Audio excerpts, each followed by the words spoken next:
pointed out a few things like, okay, you pointed out it should be something that is worth, something that is useful. By the way, so I don't know, like, I mean, there could be also counter arguments, right? So whether something is useful now, useful in the future, would it be useful in the long run? So because we know for a fact a lot of maths and research that was done in the long past, just done out of they were interesting and out of just curiosity. AI tools have been predominantly been developed a lot towards literature review, right? The writing tools are still scratching the surface. They are more like, okay, spelling checker, grammar checker. Even Word was doing well before these tools comes in. Does it a better job at contextualized grammar checking, obviously. Then paraphrasing. Then in paraphrasing also, like, there are tools like, okay, paraphrase, like Humanify and other things, so that you want to beat these AI detectors. Some conferences and some places are using, and that is not narrative.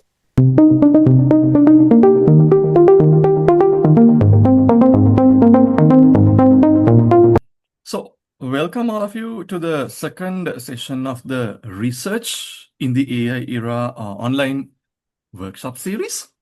Now, this is organized by the Artificial Intelligence Forum for Students at the University of Peradeniya in collaboration with the SPS, Society of Physics Students chapter here at UOB. Now, today, we have the privilege of talking to two distinguished researchers enlightening us on use of AI in the AI era for research gap identification. So now this is going to be our second session, but if this is the first time you are tuning in with us, don't worry, we are trying our best to keep our sessions independent as possible. So we only had our introduction session by Professor Ragel, and this is going to be our first formal session starting from the research gap identification. First, we have our local host, or the host panelist, Professor Roshan Ragel. So he's the former head of the Department of Computer Engineering at the University of Peradeniya, and also the consulting CEO of the Lanka Research and Education Network, and the director of the Staff Development Center of University of Peradeniya. And we then warmly welcome our guest panelist, Professor Uthayashanker Thayasivam, the head of the Department of Computer Science and Engineering, University of Moratua. So after obtaining his PhD from the University of Georgia, USA, he has obtained vast industrial experience in the field as well. So now we have a very credible resource person from every aspect. So we welcome you, sir, to the Research in the AI Era forum series. And before further ado, let me hand over the session to Professor Roshan Ragel to continue with the discussion. Sir, over to you. Thank you, Kapila, and thank you for that introduction, and also hosting this series, giving less like most of the work you're doing and letting us talk, and also all the students who are helping you organizing this. So like Kapila said, the idea we came up with some time back is to run a long series on research, how AI or generative AI and research come together. So in fact, like Kapila said, we started the first session and we did like a general introduction, and then we are planning for 9 more sessions. And this is the first of the 9 where we have our guest, Prof. Uday, we'll call him Uday. Uthayashanker, but I know Uday for a long time, and thank you Uday for taking the trouble to join us for this discussion. And like Kapila mentioned, the idea is to go through all different phases of research and how generative AI can help, and how it is transforming the different parts of research. Today's session is going to be on finding the research problem or the gap using AI, and the challenges, mainly the challenges, and how we can overcome those challenges. And we'll have in the future sessions on literature review, sessions on research question formulation, sessions on design, research design and methodology, sessions on data collection, how do you create data sets, and so on, experiments, research writing, ethical and responsible use, and future, how the research is going to be with AI. So these are the topics coming up. Just a teaser. But we have a lot more to come and a lot more guests to invite and get their experience shared. So for today, like we said, it's going to be finding research problems in the AI era. So the challenge in finding research problem is not really finding research problems, because if you take AI, it's so fast now. Those days we'll have to sit and brainstorm and talk to people, go behind our supervisors, talk to our senior researchers. We had to spend so much of time finding research topics or research problems, but not anymore. Now I can just go to ChatGPT and ask, give me 10 research problems without even saying what the research is. It'll still give me topics. It'll still give me research topic and research problem. Interestingly, would it really work? Right? Are they like really worth pursuing research problems?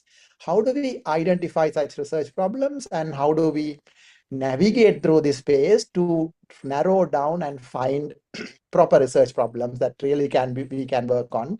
That is the theme of the discussion. And in fact, like, I'm not going to talk about it. We have an expert in particularly AI, machine learning, natural language processing. Prof. Udaya has been doing a lot of research in this area after his PhD and even before.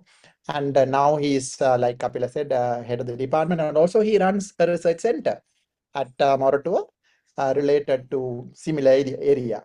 So let me start asking Udaya. I'm going to call you there.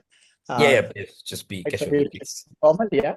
Right. So, and the first question that I'm going to ask is, like I said, when students come up with research ideas, especially now with AI, uh, what are the things that can typically go wrong? Or only thing that can come right is you can get so many different research questions, right? So, what are the lot of things that can go wrong? And you can start from there.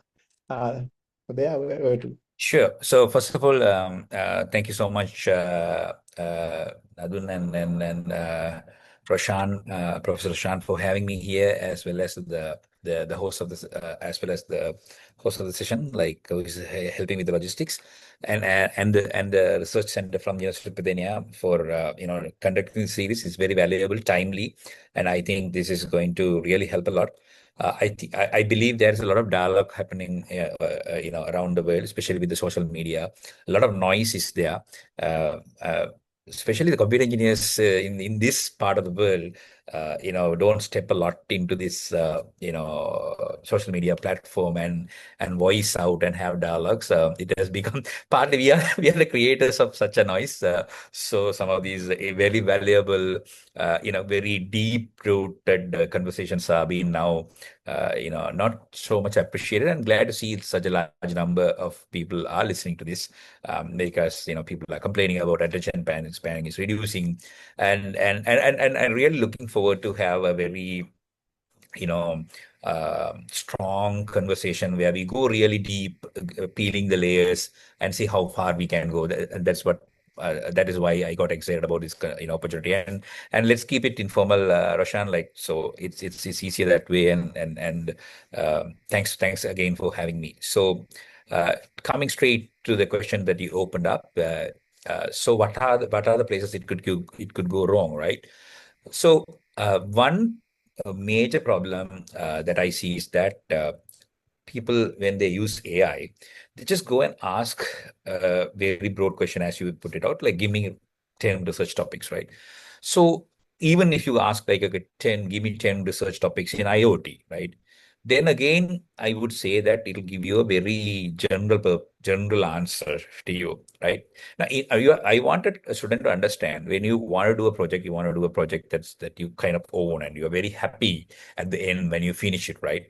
So if you do this approach, instead of converging and build a persona for yourself, you'll get averaged out. That means almost everybody get this very similar ideas, and you'll jump into a very general purpose, general way of thinking about problems. That's one major concern I could think of. Second, when you converse with AI, and if you are really not dominate AI, you might end up getting into corners where you're stuck with thought process and you don't know how to come out, right? The third important problem is that you lose a taste of solving problems. If you start, simply use AI, right? The important thing I would like to highlight is that let's take a step back and understand research problem a bit more. That will let's set up a bit of a paradigm here. In computer engineering, at least in engineering in general per se, any problem that we solve, we wanted to make sure this problem is new, right? We don't want to solve a problem that has been solved. And that is where I think the most boring for most of the students step comes in. That is literature review. There was a time that you had to wait in the libraries to get the proceedings. Even when you download, you to go through a long process of time to understand. Now that get accelerated. So in research, that part is where you get AI to help you with. But if you expect AI to be, a task master where you can delegate work, you will really get into trouble. If you look at AI as a complementary factor, a companion to talk to, or an acceleration tool, then that will help. So this is the backdrop I would like to set up here. So let me pitch or start from where you stopped. In fact, like you were talking about generalization, right? So everyone is going to have similar or sort of similar problems coming up. So if you even if you narrow it down, like I said, like you said, even if you don't ask specific general question, even if you ask specific question, it's still going to make it more generic. So there are also ideas like, for instance, can AI really generate new research questions? It's a controversial idea. Maybe you are being an AI researcher. Can you give us some insight? Roshan, you touch a very interesting nerve here. Say, let's see. So this is a question I've been asking some of these humanitarian people, right? And I challenge them, whenever I meet them, like, look, there's a lot you have to contribute to AI. Can you define me what is creativity, right? We have generative AI. Do we have creative AI, right? Then come up questions like this: AI can draw, AI can write, it can write poems, it understand metaphors, to a certain extent. So can't we say it not creative? Is a very interesting question, right? So, if you want to go take sort of a swing at it in a very researchy manner, right? There is this concept of, when we started ontology in semantic web, we started to define knowledge in graph format, and we were looking at whether can the computer inference, right? So similarly, right now there is no bound or no clarity about AI, whether can it create or can it really infer, can it really go beyond what it has memorized from, right? So there's no research, there's no evidence so far categorically say AI is creative. So if you're not creative, you can create something new, right? Can it really give you a new research problem? However, I would like to flip it the other way around. It can really help you create a new problem fast. That's the key difference it makes, right? So if you have a research paper and you find difficult to understand, right? Now you can understand it a lot faster. You want to find a good research paper, you can find it a lot faster, right? You wanted to sort of filter out what are the relevance paper, you can do it a lot faster, right? So if I think anybody who wants to conduct research should have a foundation on how to conduct research. Okay, what are the steps and why they are important? Keeping that in mind will help, right? To find a new research problem. So can AI really find a new research problem? I would say it is neither yes, not a no. It's like hypothesis testing, not disproved, not proved, because it's very hard to define what is creativity. It's like it'll go into a very different bound analysis where can we, has it really memorized all the, subclass sequences it has learned and try to, speculate from it, or has it really started to figure out things, really understand it, right? That's a very interesting question, which is not being proved, which need a lot of deep analysis. But can really it help to make find a good research problem? Yes, and also a lot faster.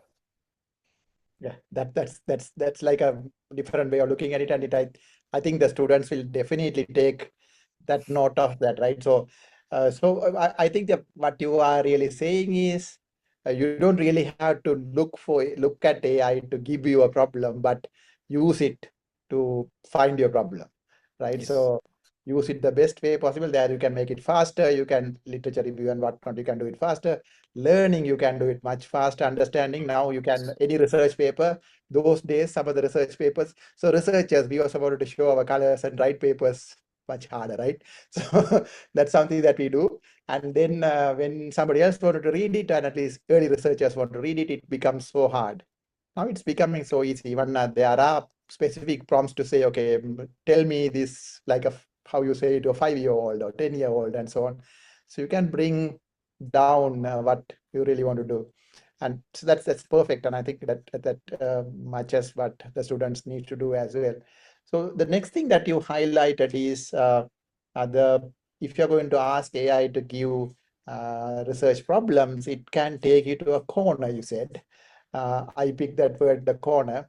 So I assume what you're talking about, it is like you might get into AI, might get into a pattern and give you a similar pattern type of setup and not out of the box. That I hope is what you mean by corner. Yeah, So do well, you get what it is? yeah, I can elaborate it a little more. So sometimes what happens is that uh, AI will keep giving the same answer despite whatever the different problem you try to take it to a different thinking pattern, right? So there is this is somewhat due to the fact that how AI is designed, etc. Like it does personalization, it tries to memorize you a lot, and it has certain fixated ways of learning it has. So you'll converse about it. Okay, I want to do a research about let's say IoT. I'm looking at embedded ML for this type of problem, etc. And then you wanted it to think, okay, I don't want this domain of problem. I'm not interested in, let's say, how efficiently you can compare to ML model. I'm looking at like how sort of hardware can be redesigned. So it might still keep giving you like how to condense the AI models, pre-trained models into a efficient way. What are the different techniques are used? It'll keep giving you that answer without really going out because of the previous conversation you have, etc. Right? So it may put you in a corner, like you'll be like frustrated with the AI, like, hey, you don't understand, you're dumb too, right? So that is what I meant. So in a way, you can look at it as it cannot think out of the box, it cannot go beyond it. So um, uh, you had to then probably sometimes what I do, like I just switch to another AI tool completely and let's talk to somebody new, right? And then I sometimes have a few new completely new conversation again without keeping the history and etc. So because there may be situations where I felt you lock into a into a corner and you don't AI doesn't know how to come out of it, whatever the directions that you give it to it. Oh, I see. Okay, that is what you meant. Right. So these sort of things are maybe it's more going to be a philosophical question, but I'll still ask. So are these an AI specific thing, or what about people like researchers, us like young researchers? Would they also do they also go into, I'm just reflecting, do they also go into something similar when they start until they figure out how to break out of the tradition and the same way of doing things? I mean, it's sort of, I feel like it's more like how we also do things. Is it more amplified by AI, or is it something different? Yeah, so I agree with you. It's just that the reasons for why human do maybe due to emotional and other corners that A doesn't have, because A is ultimately a system that is very well trained, and there is certain amount of deterministic plus certain amount of randomness, whatever the way that model is engine out, right? But human may not come out of a corner because of some of the premeditated ideas they have, or due to the stress, they lack to think out of the thing. And whether it's young or old, we have our own reasons to sort of get ourselves locked into a corner or cage and don't look out of it kind of situation. Yes, it's human do have. It's only the reasons why things differs. But what I find out was that AI does that a lot of time when you try to give it a very complex task, right? So this is where the prompt engineering become the master nowadays. I think a part of the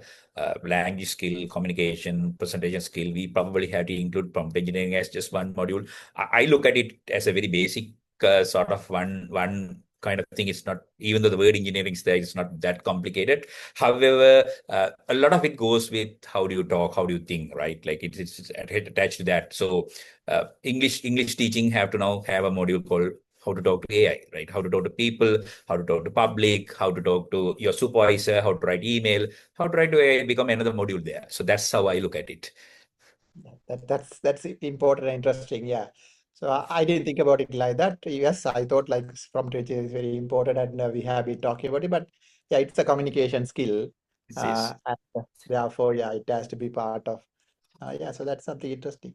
Now that I'm at the luxury of having an AI researcher and an expert, so I should also dig a little deep into AI per se, right? So you mentioned about randomness. Maybe you should because we are sort of sometimes irritated by these generative AI tools giving different answers. Sometimes irritated, sometimes it's hallucinate, and we were like, okay, what the hell is it doing, and so on. But then that is what I think makes the randomness of the generative AI is what it makes it more interesting than all the previous deterministic models and systems we had.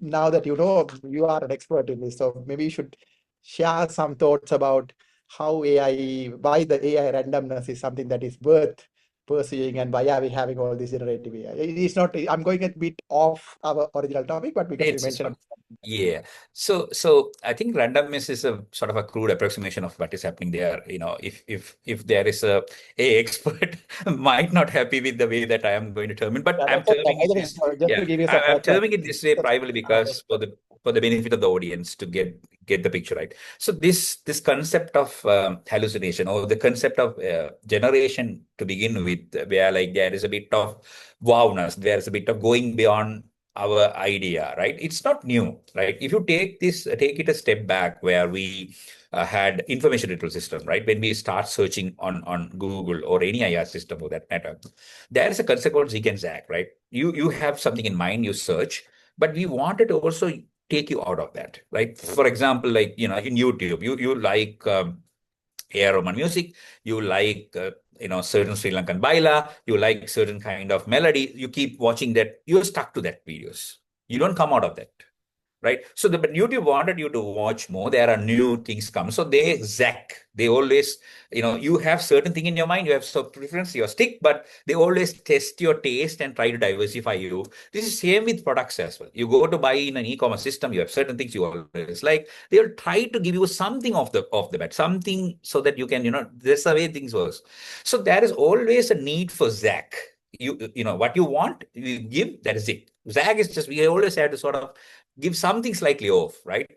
Now, generative AI have this concept of temperature, so you can set the temperature high or low to reduce the hallucination or the amount of liberty it has in testing out various options for you. And you set the temperature, to such a way that it can reduce hallucination. Or, it'll try to give you the same answer for the same question again and again. But you don't want the same answer for the same question again and again because that's boring. Right, it's human also. You don't want to talk to a person who gives the same answer again and again either, right? So that is why, as a feature, or as a cautious decision, it's been built that way. But hallucination is very interesting, different topic than randomness. Hallucination is more like AI, because of the way it's set up. AI might answer you even it doesn't know.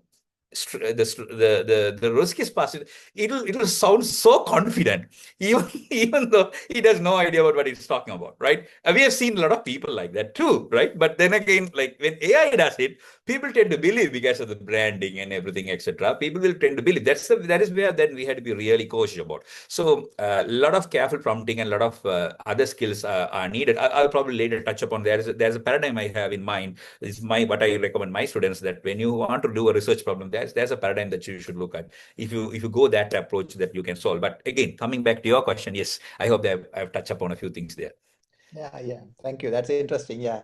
So how the randomness is built in, and how do you think is it something useful for the research question finding part of it? I see some connection because you took examples from e-commerce and whatnot, media, and It does, right? It does. Otherwise, as I said, like it'll just keep giving you the same kind of answers. Like it had to. So it is its own way of sort of coming out of the corner that I mentioned earlier, right? It had to has that ability to go, not to give the same repetitive, same, not to take the same route. It had to take a slightly different route to give you a slightly different answer. That is essential for an AI tool. You can't escape, but it comes with a price. Yeah, that definitely is. So that's the first thing I would ask, the challenges of, I mean, how do we, like, okay, we get so many questions and how do we come out of it? And so it's more on, like, well, like you said, just to summarize what you're discussing is, yes, it can help you, but you should not just completely pass your responsibility, what you want to try to do into AI, and then let it give you an answer, but use it for accelerating in a lot of different ways, starting from finding research, for summarizing, all sort of different, starting from finding literature and summarizing and whatnot, and even from refining. So it's more of a refining problem, and put yourself into it and come out of it. So let me move on to a more serious, because you also already pointed that I have a method, right? So yes, we all want to know your method. So let me go into the method related question. So let's say the students have a broad idea of research, right? So by the way, just to give you some background, all students who are here are not computer science background. They are also from physics and others. So yeah, I mean, That's good. That's good. yeah, that coverage is good. Yeah. So if the students start with the broad idea, and let's say they are using generative AI, and they want to have this process, you are the golden process, or the method that you have in mind. Why don't you, do you want to share Sure. what you're proposing? Yeah, so it's not necessarily golden, but it is somewhat tested and proven, I would say. Here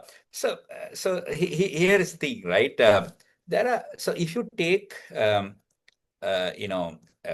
problem solving, research, problem finding point of view, there are three pieces I believe that's very, very important, right? So one is your memory skills, right? Any researcher needs to have a memory, and that should have two pieces, as the theory says: the short-term one that you have it here, and the long-term one that you have slightly back at the brain. I'm not going to teach you anatomy, but the whole idea is that there should be RAM and the hard disk, both should be efficient, right? The second thing that you need is your analytical skill, right? That is very, very important. Without analyzing, you won't be able to sort of, go and do. The third is basically very, very important with regard to AI, is judgment skills. Now, those who know higher education teaching knows we do a lot of judgment as part of our work. Number one, judgment is very, very important for an expert to have. So when you are conversing with AI, how it works is very traditional. It's nothing new. You have to basically go and read a literature about the thing that you want to work on. But as you pointed out very interestingly, that now a student have a general idea about research, right? That's good. Let first the students need to sort of explore that idea in a way, and sort of narrow it further and further. Now, I used to give this example to my students, right? You can basically try to come up with a new chair idea, right? You can come up with a arm idea for a chair. You can come up with the best sophisticated arm which lets you sit for long hours for an office chair, right? You can come up with an arm for a chair, an idea for an arm for a chair that is suitable for a living room, or maybe suited for a TV recording area where someone is going to sit and give you interview or something. So these are different contexts, right? So for any research problem, there are two things. One is a problem and a solution. This is classic for engineering. I think other things might have slightly different things. You can have a novelty in terms of problem. That is, you are trying to solve a new problem. You might solve a problem that is already existing, which is already solved, but you are coming up with a new solution, right? You are solving an existing problem. There is a solution already exists. You're improving the solution. These are some of the standard combinations that we work with, right? We don't want to solve an already solved problem with an already solved solution. That is not research at all, right? Other three, there is some research. The impact and the respect that you get might differ on how do you sort of, take that further. Now, in this backdrop, as I said, AI will help you. So memory it's all finally yours. You really have to remember that. But to quickly warm up your memory on a topic, AI can help, right? Now I can take a computer science topic which is out of my comfort area. Like, for example, I'm an AI researcher, that's wrong. I'm an NLP researcher, that's wrong. I'm an NLP, researcher, specifically work on voice. Maybe that's what recently I worked in the past, information retrieval. That's a very niche area, right? That's how researchers are, right? So what I'm trying to tell is that even though I am being an information retrieval researcher, I can quickly learn sort of now, something related to NLP faster. Maybe a little far from NLP, maybe slower than this, but a lot faster than before, because AI tools nowadays gives a lot of interesting way. But it's come with two skills I have been trained really hard on my school time or my early learning time. One is memory. Other one is my analytical skills. You should be able to question. And when an answer is present to you, you should have a taste, right? You go someplace, you eat a food, you should know is it something you like or not. If you can't make the decision quick and fast, you're doomed. So these are three skills that you need to develop, and that is still needed in AI. It is accelerated the way that you can taste things, and you can taste many things quickly and fastly. That's the only difference. Wow. Interesting. Why interesting is because I asked you a question about how to like come up with a method to find research problems, and then what you explained to me is it's very generic actually. It's It about is. everything. It's It's about true. That is true. but it really matches, and it also helps me think about and ask a lot of other questions about AI and the AI interaction that people are having. And I think it already answered number of them, because nowadays there are like, I mean, when I talk to my students, some of them young and so on, and like young meaning like the first years and so on. So what they're saying is, why should I now remember things? I can search and find. I don't have to memorize things. I don't have to remember anything. Memory is not like, seems like not very useful. Okay, analytical same maybe somewhere there, because AI also is going to come and catch up on it, and it's going to be analytical and judgmental and so on.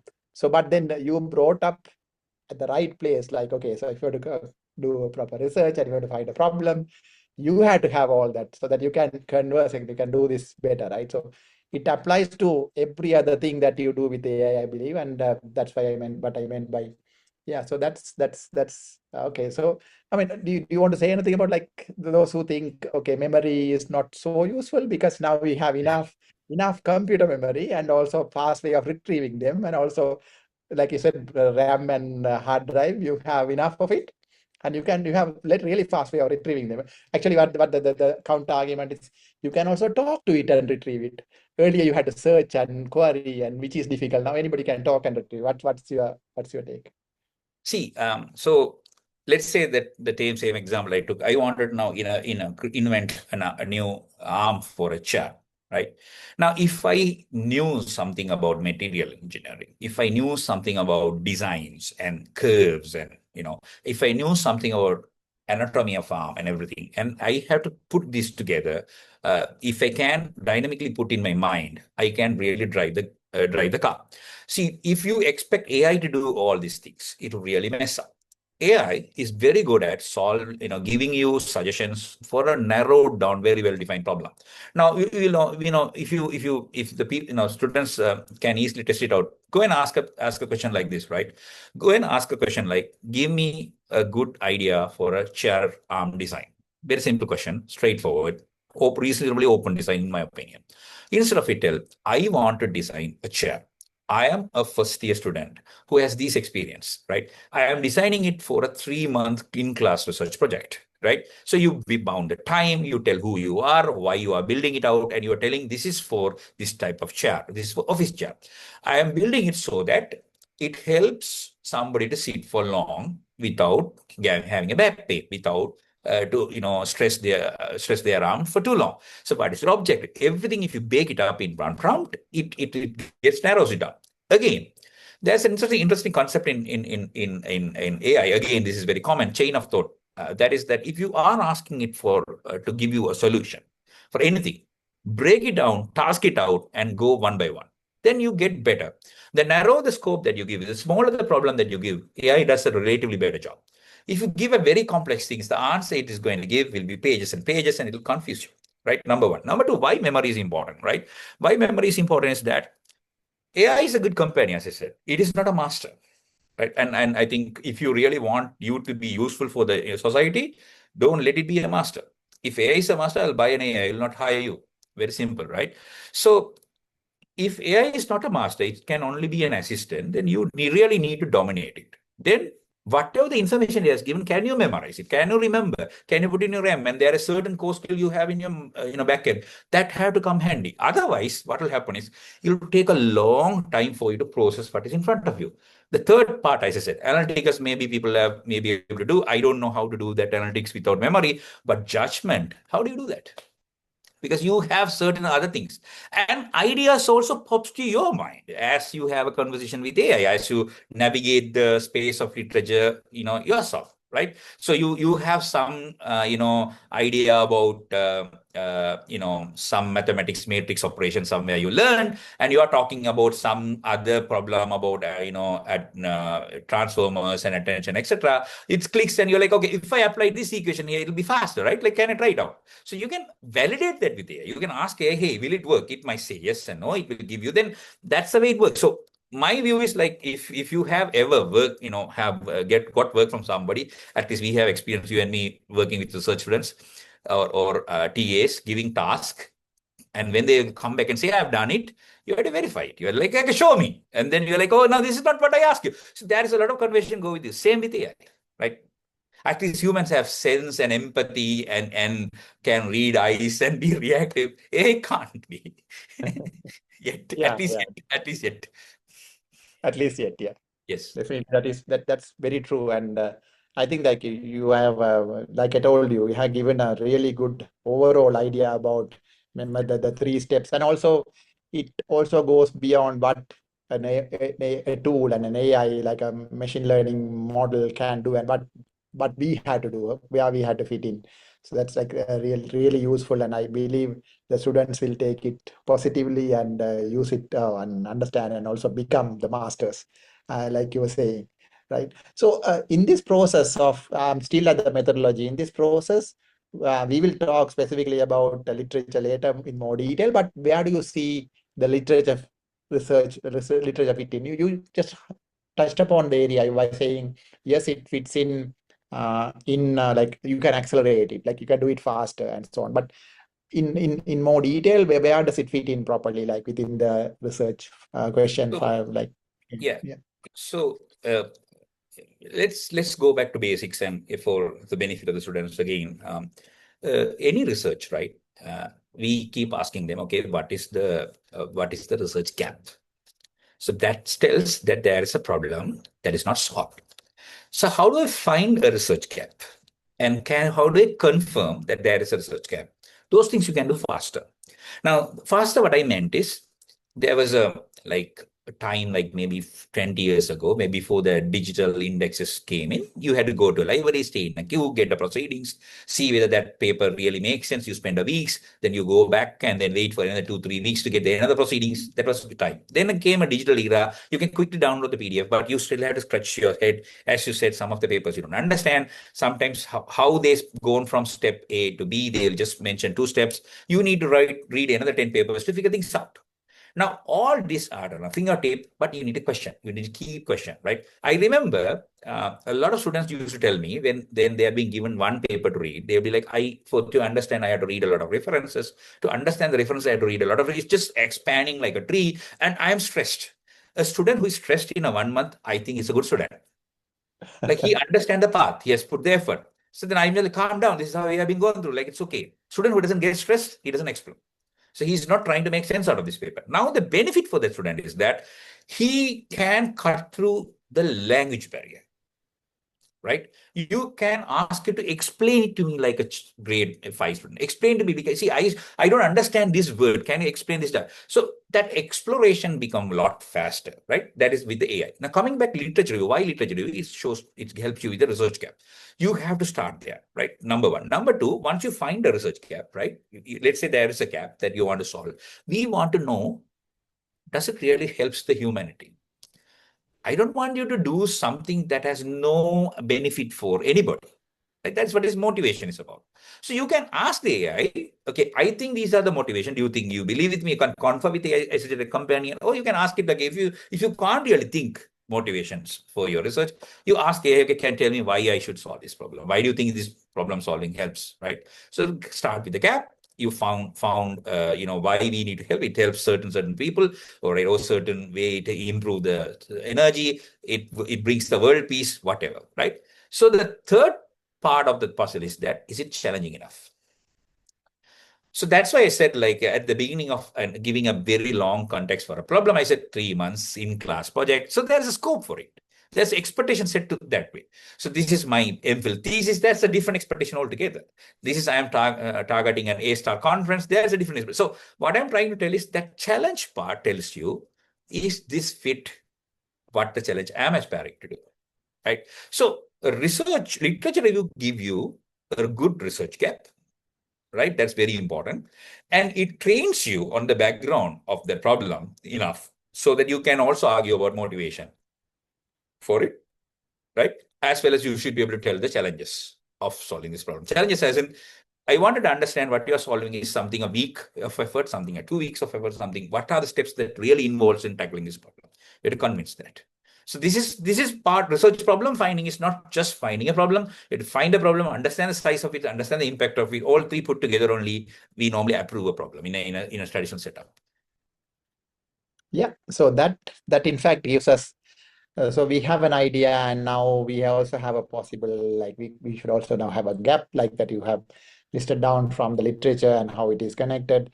And the next thing that we would want to know in a research problem is that is it worth pursuing? So you pointed out a few things like, okay, you pointed out it should be something that is worth, something that is useful. By the way, so I don't know, like, I mean, there could be also counter arguments, right? So whether something is useful now, useful in the future, would it be useful in the long run? So because there are we know for a fact a lot of maths and research that was done in the long Correct. past, just done out of yeah, they were interesting and out of just curiosity. So but then now we are more into application oriented research, and also I support your idea, because a country like Sri Lanka, we should do a lot of application oriented research so that we can apply and make sure it's immediately useful and we can come out of this where we are and so on. So what I wanted to ask you is, how do we evaluate, right? So how do we take the problems and, like, okay, now I have like few problems and I want to evaluate it in a systematic way. Like, you can also connect it to, because the students we have, they also might not have a lot of research experience as well. So therefore you can also connect it to from a research point of view, how to evaluate and how I can use AI to make it better. Not every research need to have a motivation, which I can understand, because maths, for example, we solved some equations hoping that it'll then fit, and it has helped. So if you take human literature, for example, you are conducting analytical study or something, what is its motivation? Maybe possible, maybe not possible in no matter area. There may be cases like that, which is possible, right? Which is fine, which is a questionable thing. But in general, from an evaluation point of view, when research is coming, for let's say for academic setup to evaluate, we normally look for whether the problem is relevant, right? Number one. Number two, whether this problem is scoped, sized enough. Number three, is it feasible? These are the three major things normally people look at, right?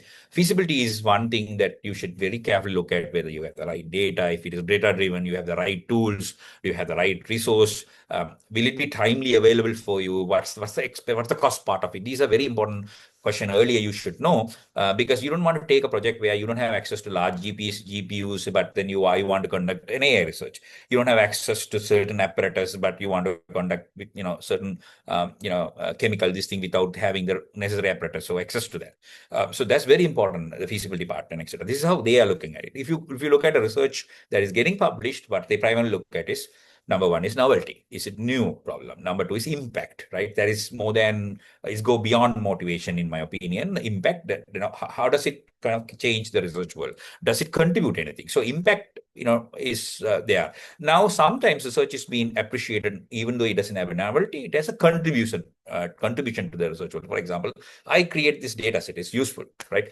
I kind of found out this about this model. I didn't build a model, nothing. I just studied this model. I found out new learning about this model. That's also useful. Contribution is appreciated, right? And then obviously, can you clearly present it, right? That's very, very important for a publication point of view.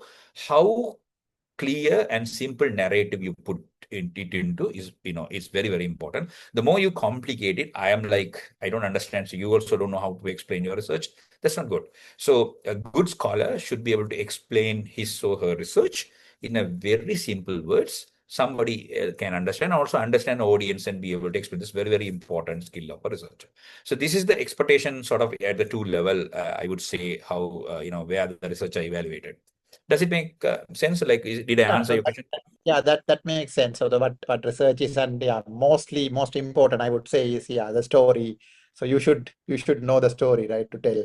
Like even the example you took about the chair, you gave a nice story, right? So we didn't just say, okay, we want to build a chair with a good arm, but we bring the story. We say so that it motivates people, and there are a lot into it which we are not discussing. Things like if you want to get funding from somebody to do research, obviously you have to tell a story. You can't go and say Yes. again, right? So that's main. And Roshan, sometimes I have seen that, especially in the publication domain, the narrative sometimes shift your paper from one tier to the other. It's not only the novelty. How do you narrate it? That's very, very important. Mhm. Yeah, so just to add to it, like the next part of the same question is, can AI, how AI can come into these parts? Is it just going to be a query you ask and it can tell you whether it's novel, whether it is impactful, whether it is relevant, and so on, or can you go beyond? How do we deal bring AI into this? Yeah. So if you look at AI research assistant tools, right? At least a few I have explored. Right? There may be some other tools from the audience side. I'm happy to listen. AI tools have been predominantly been developed a lot towards literature review, right? The writing tools are still scratching the surface. They are more like, okay, spelling checker, grammar checker. Even Word was doing well before these tools comes in. Does it a better job at contextualized grammar checking, obviously. Then paraphrasing. Then in paraphrasing also, like there are tools like, okay, paraphrase like Humanify and other things, so that you want to beat these AI detectors. Some conferences and some places are using, and that is not narrative writing. Narrative setting, you should have that art in you. Then you tell, you demand an AI tool to sit to your narrative. You should have that in you. Don't expect AI to sort of, make you a good narrator. That doesn't going to help you. But here is the interesting thing, right? Um, you can even ask AI for suggestions of narrative. The more that you know about this art of art of conversing with AI, you get better at asking the right questions. So let's take this example that you asked, right? The specific focus that we have here. How do you verify the research? Right, that's a broader question, right? Under that, you wanted to know: is it relevant? Is it size enough, etc. Right? So first of all, you should know, right? To evaluate a research, what are the ways to evaluate it? Or else, if you don't know that, at least ask the AI, okay, I wanted to evaluate a research. How should I ask you about it? So you can prompt a prompt, right? That also works with AI. But this is very much, become mechanical if you try to keep mimicking it, right? So that's what I'm saying. Like, if I tell you the top 10 prompts, that'll be useful, of course, but if you stick to that and you cannot just go beyond, there's no thinking in you, what will happen is you'll average it out. Right? Everybody will mimic the same way. There's a rubric, you print it like so, AI too can print. Like, see, the systematic review has been taken out of uh, you know um, uh, archive, right? Like they stopped, a lot of conferences stopped allowing you publishing systematic review. Why? Because just people put to AI, it give you, because literature survey papers, literature survey tools become very popular in AI. It's all about putting the AI, survey, a lot of literature, relevant literature into some sort of format and give you a nice report. AI tools become so good at it, and it looks very nice and complex. So people realize, okay, there's a lot of AI-driven systematic reviews, and they stopped it. Right? It just condenses the information for you. That's it. Summarizing the information for you. But does it summarize meaningfully? There is a novel, even systematic review has novelty that people don't understand. Like so that part is very difficult to analyze, and a lot of papers came out of this. That's why they stopped it, right? So coming back, as I said, so let's also take a swing at here. AI has a lot of capabilities. Then people build on top of that layers where they take a process. Like, for example, I wanted to validate a paper, let's say, right? Then what I will do is validate an idea. I'll be asking, well, give me your idea. So then I'll just narrow the idea. I'll have a workflow built out of it, which is going to behind the scene. I'll have an AI, right? And then the workflow I define, it will be some sort of a process that is already been developed and better, how to verify a research idea. So I'll first ask, okay, is this, I'll ask the AI, is this topic narrow enough? Right. Then I'll ask of what purposes. I'll ask the question for the client. So it'll become a tool like that, where you will actually prompt through, or chain of thought will be scripted for you. You'll stick to that process always. You don't innovate. You always stick to that kind of tools evolving. So currently for verifying research idea exclusively, there is no AI tool I could find, right? But general purpose AI tools does everything and anything. But there are a lot of AI tools that is popping up now called literature learning. So what they can do, you can start with a set of keywords. It gives you a relevant literature. You can filter them. You can create, okay, these are the important literatures for me. Then you create a source for, a source out of that. Then start questioning only that source to find out. And so it's kind of give a structure like that, more like research gap finding kind of thing, but it doesn't give you very strict workflow how other AI tools are built on. Like, similar to a workflow being taken, laid upon AI tools, there are different hundreds of tools now, not only in research domain, other domain, like whatever, they just create a workflow, you just fill in the values, backend it just hit the right prompt for you and give the values, right? So interestingly, in research, as I said, reviewing this research ideas, finding new research ideas, literature, not much workflow tools has not come, primarily because it's relatively open-ended problem, and there's no fixed standard, structures of novelty creation, I believe. Right. So if you try to put one, then it'll just keep averaging out. Same thing will keep coming. Like, so that's not innovation anymore. So I hope that helps. Yeah, I think you hit, yeah. So in fact, like you were talking about the corner. So we don't want to go into the corner, I believe, and that is making complete sense. And also it connects to how the research, or even young researchers like the students who are here, can use their memory, the analytical skills, and then the judgment to connect these things together, and also keep asking and brainstorming, we call it, right? So keep asking what you feel like asking, and then figure out, okay, so therefore they should know a certain number of things, and they have to build those skills on how to find something is relevant. Yeah, worst case, if you don't know, you can go and ask an AI tool how to find relevance, but you still have to ask, because that's something maybe you should highlight to us a bit. Because, for example, if I ask an AI tool whether this topic is a good topic, is very different from I ask an AI tool whether this topic is good in the sense of relevance, in the sense of feasibility, in the sense of novelty. Because if I just ask whether it is good, it might say good or bad. Most probably it will say good, because it's trying to keep you happy, right? So that difference, can you just elaborate about a bit on why it is doing so and what it is doing?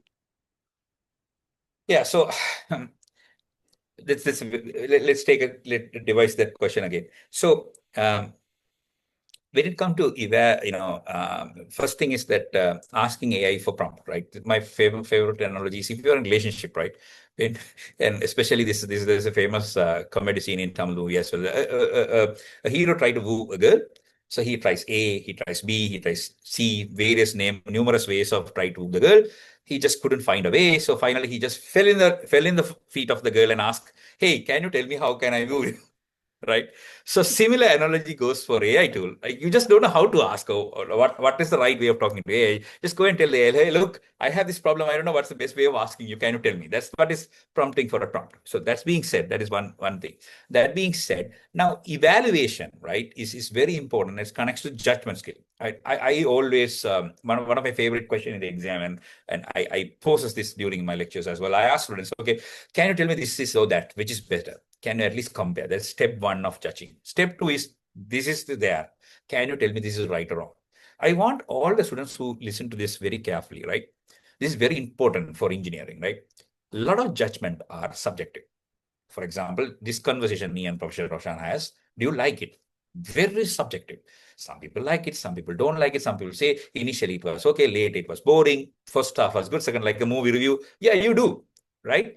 But engineering is very smart, right? Well, that's what I love engineering. It takes that judgment, try to make it as much as objective as possible. You can't remove judgment at all. There'll be always a judgment. ChatGPT versus cloud. You can have an objective view. You can have magic quadrant saying this is this, this is that. But can you evaluate every damn aspect of AI tools? No. So how engineering looks at any assessment? Okay, this is very standard, and you might find this straightforward after explain, and you'll find how AI tools also tackle this. Most of the time, when you ask AI to evaluate or suggest something or compare something, what it normally does is a table. It identifies attributes it's going to use to evaluate. And each attribute, it'll compare A solution, B solution, and give you. Right? Here, in this case, you have only one idea, or maybe you have two ideas you want to compare, right? So first of all, you have to identify what attributes, what metrics you want to evaluate the research problem. So I have given few already, like I said, relevance. Is it relevant to your research, your topic, your domain?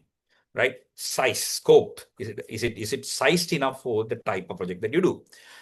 Feasibility. Can you really do it in that time? Do you have all access to all the required things, right? So then you can break it down. Okay, what is the impact? Where can I publish it? So you have other objectives. Let's say I want to publish 2 papers. Can I publish 2 papers out of this idea? So then so I have 3 members. So whereas this member has this skill, so you add more and more information into the puzzle, you can solve it. But so as I said, if you want to judge anything in AI, first of all, ask AI, what are the metrics, what are the attributes in which we are going to judge it?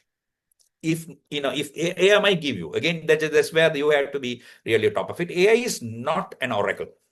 It is not neither a god. It cannot give you the holistic answer for every question in the world. It is not. If let's say there is a new science domain that is not yet explored, and there's no documents about it so far, can AI really create it? That's the question mark. Creativity goes back to original question. But suppose there's a new science field just came and there are only 2 research papers published so far, and you want to do a research, you really need your skills now. AI can only do is, you can just, if you upload the paper, you can quickly understand it and try to explain that paper to you the fastest possible way. But even there, it will lack because some of the jargons and everything might be not there for you. So what I'm trying to tell you is that judgment is very important in AI. Every answer that is in front of you, you should be able to judge it. And there is some standard I can give you about how to judge some process, attribute way, look at each attribute, have some way of evaluating, try to make it as objective as possible. But there's still some subjectiveness in it, right? You have to have a taste of for yourself. That's really good. I mean, just before I let you show something to us, maybe a small demo of something from your side. Before doing that, I just have one last question from your experience. Like, you have been talking to a lot of students, dealing with students, and what do you think is happening to the students? What is your opinion about the students' take on this topic? Like, are they really into it? How are they doing it? And maybe some tips, because why I'm asking that is, usually we don't get our side of what we see from students shared. I think if you share it, maybe it will be useful, you being an expert. Yeah. So students do really see it as a shortcut. That's their first look at it, which I can understand. Maybe was a student, right? Why a student would look at it as a shortcut to get marks, and marks is their motivation, they are learning, which I can understand. As an educator, I also continuously reinvent myself to figure out ways to sort of challenge them to push their boundaries with this tool. While they look at AI as a shortcut rather than a companion or a tool to improve their process, right? They also have back of their mind, they worry, where will it lead me to, right? Especially long term, will I have a career? Will it really help me have a career, right? Students keep asking me this question, will AI take some of the jobs I am already getting trained, right? And another thing that is not just AI alone is that they kind of struggling or not sure how to tackle is that how I keep myself on top of the game. Right? Things are changing. There are new information coming almost in our field. Like daily, there are some updates about, AI, AI related matters. So how do I stay on top of this game? Do I really go every day, read certain medium blogs, at least certain number of tweets, go through certain number of YouTube videos? How do I really stay on top of this game? It's one of the challenging things. I think even professionals like us, have developed a set of skills over time, and certain ways of picking and choosing our battles and etc. to stay on top of the game. And unlike certain other fields, our field is rapidly changing, and there may be a completely new thing that'll throw you out of the game, right? And unless you kind of find a way to learn that, and by the time you learn it, there'll be a new one. So that's one thing I believe students keep find trouble, difficult, even with this thing. And they also don't know even to use AI tool and stay out of the game. Can they really, how to do it? They kind of don't know. So three things, as I said, just to summarize it. Number one, they will look at AI as a shortcut to find quick wins, easy and quick wins. However, they do have a fear at the back of the mind. Third thing, they just don't know how to stay on top of these waves and dynamicity of this field. Are you worried for them? No. If I survived, I'm sure they will survive. They will be a different they will be a different species than me, and that is part of the evolution. And I just believe that we may, evolution has its like crisscross way of choosing, but eventually the mighty and the strongest will survive. So which is the mighty, which is strongest, we'll wait and see. We'll wait and see. I think for another several decades, until I'm alive, human race will still be okay. Yes, definitely. That's like really insights, and I think that reflection is really useful for the students to also understand that we see you, like we see the concerns that you have and also the opportunities that you take for different reasons, and good reasons, and sometimes good, not good, so good. But then yeah, so they also see. I mean, if they are serious about it, they always in back of their mind, they also think, okay, am I should doing it right? Should this is what I be doing, and so on, right? So it's One other thing along that, this is slightly different but very relevant, because your angle, it has a benefit for the generation. I wanted to point it out. When people keep me asking about will AI take your jobs and etc., there's this famous thing like AI will not take your jobs, but people who knows AI will take your jobs. That's the famous saying several years back quoted by this CTO, right? But I just tell another important thing, right? It is going to create, it is going to spread out the population a lot wider, right? For example, previously, a lot of, if you take some of these, best students pooled, right? A lot of people will be in the 90 to 100 marks, 80 to 90, right? Now it is going to push them apart. Really smart guy will stand out, and you cannot really camouflage yourself with them because AI is there. A lot of people use AI will jump and match you easily and fast. And you will like, you with your, if you have very limited skill and you have your gaps, that will be, now AI is going to allow somebody to fill the gap quickly, right? So now you really had to stand out. You need some long attention span. Can you think through a problem for long? Can you withstand pressure? There's that important skill somebody has around that manner. That guy is going to stand out very, very clearly, and that it is going to show that outliers out, and everybody else can get average in the middle, right? So that's where, as I said, the three skills really matters: judgment skills, etc. Because earlier, like with some gaps, you be able to slightly jump into that 90 marks, 70 to 8. Like now, no. AI is going to put everybody into one basket, everybody gets 90. There is one guy who'll get 100. That's the difference it's going to make. That's my judgment. okay. Interesting, because yeah, I also have a similar idea, but not specifically about marks, but in general, what I think is, yeah, Marx is an analogy, but yes. market knowledge, yeah, in generally, yeah. So the idea is that, okay, so earlier, if you can solve like a reasonable problem, or if you can write nicely, but right, if you can write nicely, you can stand out, and it's becoming it's easy, right? So but now it's going to be more challenging, and also you have to sharpen your human skill, right? So that's you have to sharpen your human skill to stand out, and be that top of the class and top of the group and so on, right? So yeah, so that very well Yeah, connects. writing is a classic example. There was a job called block writers, right? content writers, right? Now you can't be a content writer. Yeah, you could do a reasonably good job just knowing a good language and recent grammar and able to, poetically put together. No, AI can do. So you had to be a really smart writer. You had to really outsmart AI and everybody else, like stand in that top corner. Then people value you. Yeah. That sort of bring us to a sort close of this conversation, but Uday had something to show us. You want to do a short? Well, what I thought was just to show some examples of try to find a search problem, a few tools, and how literature review is important, etc. Like a very small demo, and happy to take questions if there is any, throughout this demo as well as after this, if there is. So let me share first of all.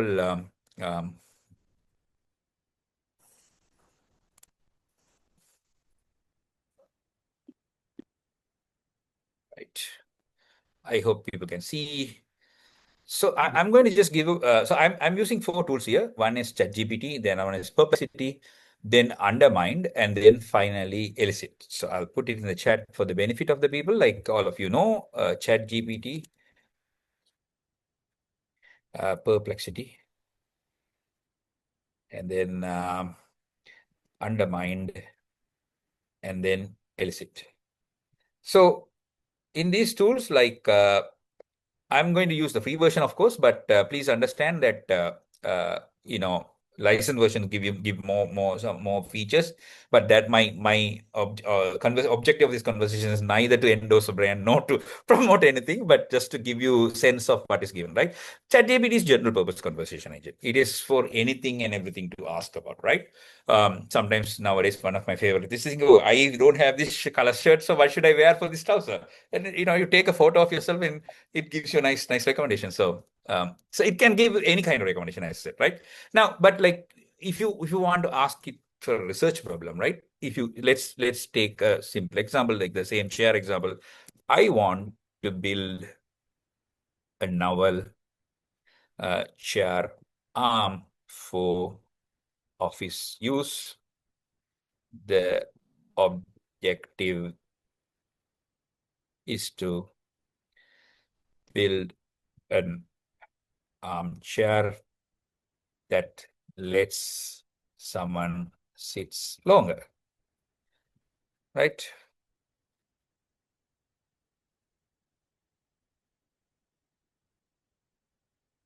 So it started to give you an idea, first challenge, the premise, then how to go about it, whatever. It'll start give you a really big answer usually.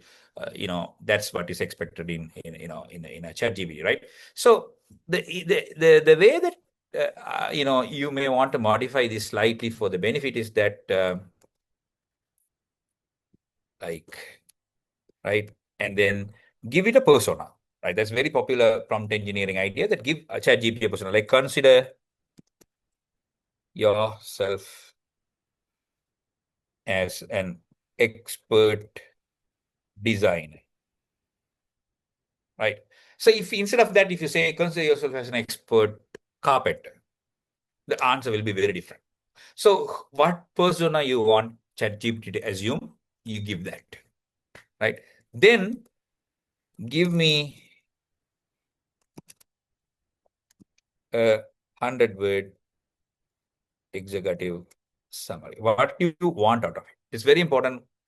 What exactly you look out from it, right? That's better to give that, and then it give you the specific answer that you look for. So it's very important that you contextualize as much as you can, right? However, as you can see, once the moment that you give the trigger, it just runs and solve your problem. ChatGPT, right? This is where Undermined or Elicit might be different. Is that, for example, if I give the same prompt I gave here, right? I'm just copy pasting the same prompt to Undermined. I want to build an owl chair arm for office use. The objective is to build blah blah blah. So the key difference in this AI research assistant tool is that it'll take a step. As I said, it has some workflow in mind. So first it'll see is your scope is big or small. And if he thinks it's big, it'll try to narrow it down. So it has a sense, or it'll give you hints like, hey, do you want to sort of think about only wooden shares? Do you think like that kind of conversation is what Undermine can do? Undermine is a very popular tool for literature review, and it can build like graphs and various things for you. And it's shown a lot of power. Obviously the pro is far more powerful than the free version. Um, but it's a good tool to try it out. You are essentially in the ergonomic seating design space. Office chair arms can affect sustain. So it's directly found ergonomic seating space. Like it go into design thing for you. What do you mean by sit longer? So that's the key thing. It questions you back, which is not there in ChatGPT. You can. That's the major shift from a regular purpose conversation, chat agent to a research-driven chat agent. So if you go to Elicit, right, like so. It has like if you click this arrow here, like I'm clicking, find papers, chat with papers, extract data, research agent. So it has various sort of let me see. It has various set of sort of things in it. You can basically try to find they themselves call tools and workflows. So research agent is more like a bit of an advanced thing. So here, if I put same question, it'll act slightly differently. So that's the shift between tools, like the workflow they adapt, whether what kind of questions they ask, kind of thing. But other than that, so you can see like I want to build blah blah blah. It automatically find ergonomic arm design for extended comfort. Interestingly, Undermined or else it might necessarily use. I mean, might in fact use GPT-4 behind the scene. The major difference is the prompt templates they are baking for you, right? So they ran analysis, like they got 4 searches. So they're still thinking about and they'll find. So the Elicit is still giving you the idea. So I'll go to Perplexity at the end and show you.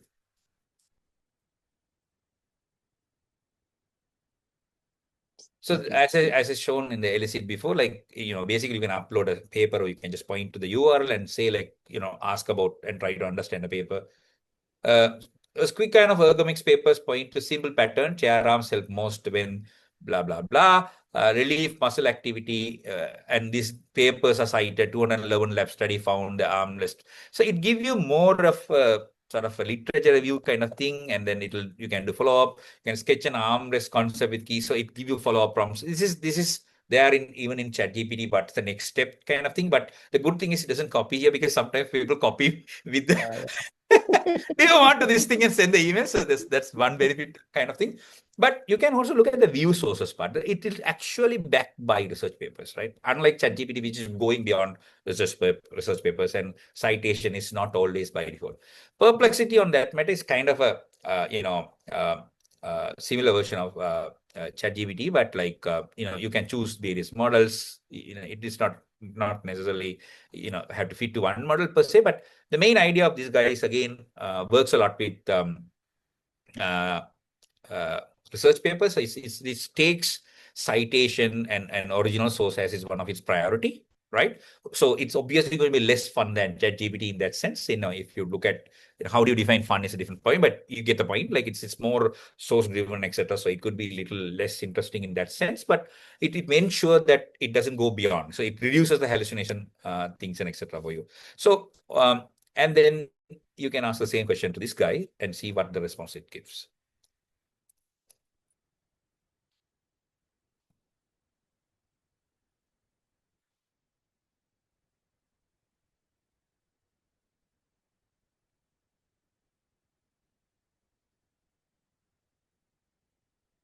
It has put a picture also. Okay.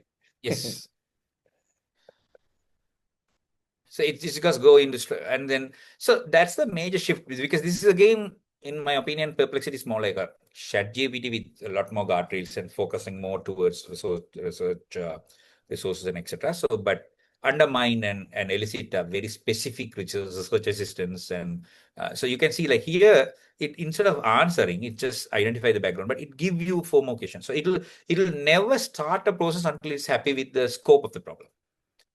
For example, it says like, are you talking about subjective comfort? Are you talking about muscular fatigue or pain, like, I try to define the sit long apart in a very objective manner.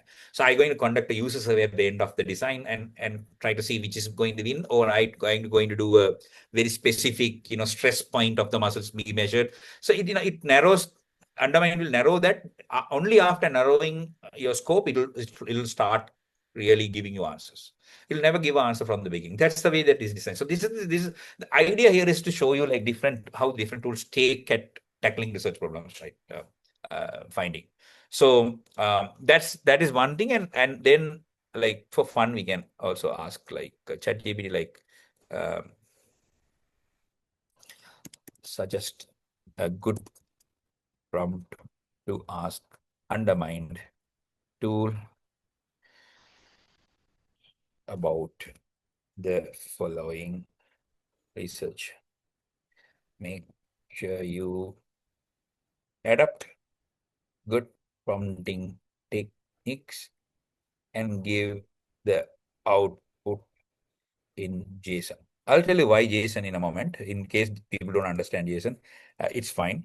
I asked the ChatGPT to give a prompt about the same chair problem, right? Number one. Number two, I ask it like, I'm going to use it in Undermine, so just tell me what the prompt is. Third thing I wanted people to understand. So I basically asked ChatGPT to give a prompt for which tool and what task I give. That's very important, obviously. Why I ask JSON is that it becomes a lot easier for me to control after that. So it is like prompt name. The role, okay, it is asking Undermine to assume interdisciplinary expert in economic, blah, blah, blah. What is the task, the context? So once I copy this, right, I can basically modify.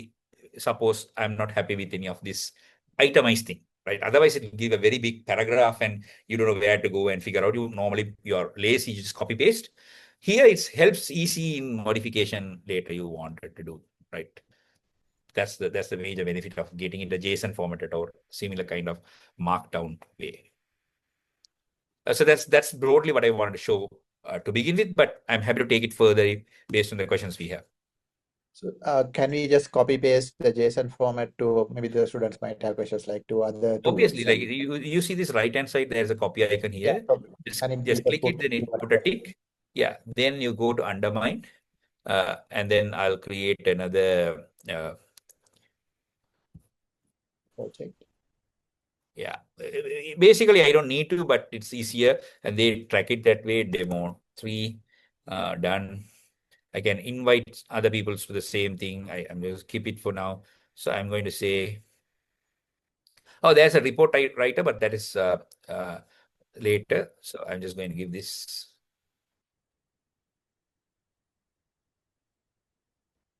I don't need to highlight and copy. I just can click the copy button there and it works.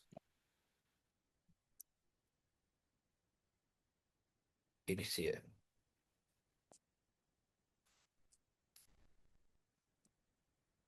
So Undermine will give you an answer like, again, so it's not happy with the scope. What do you want the search to optimize more strongly?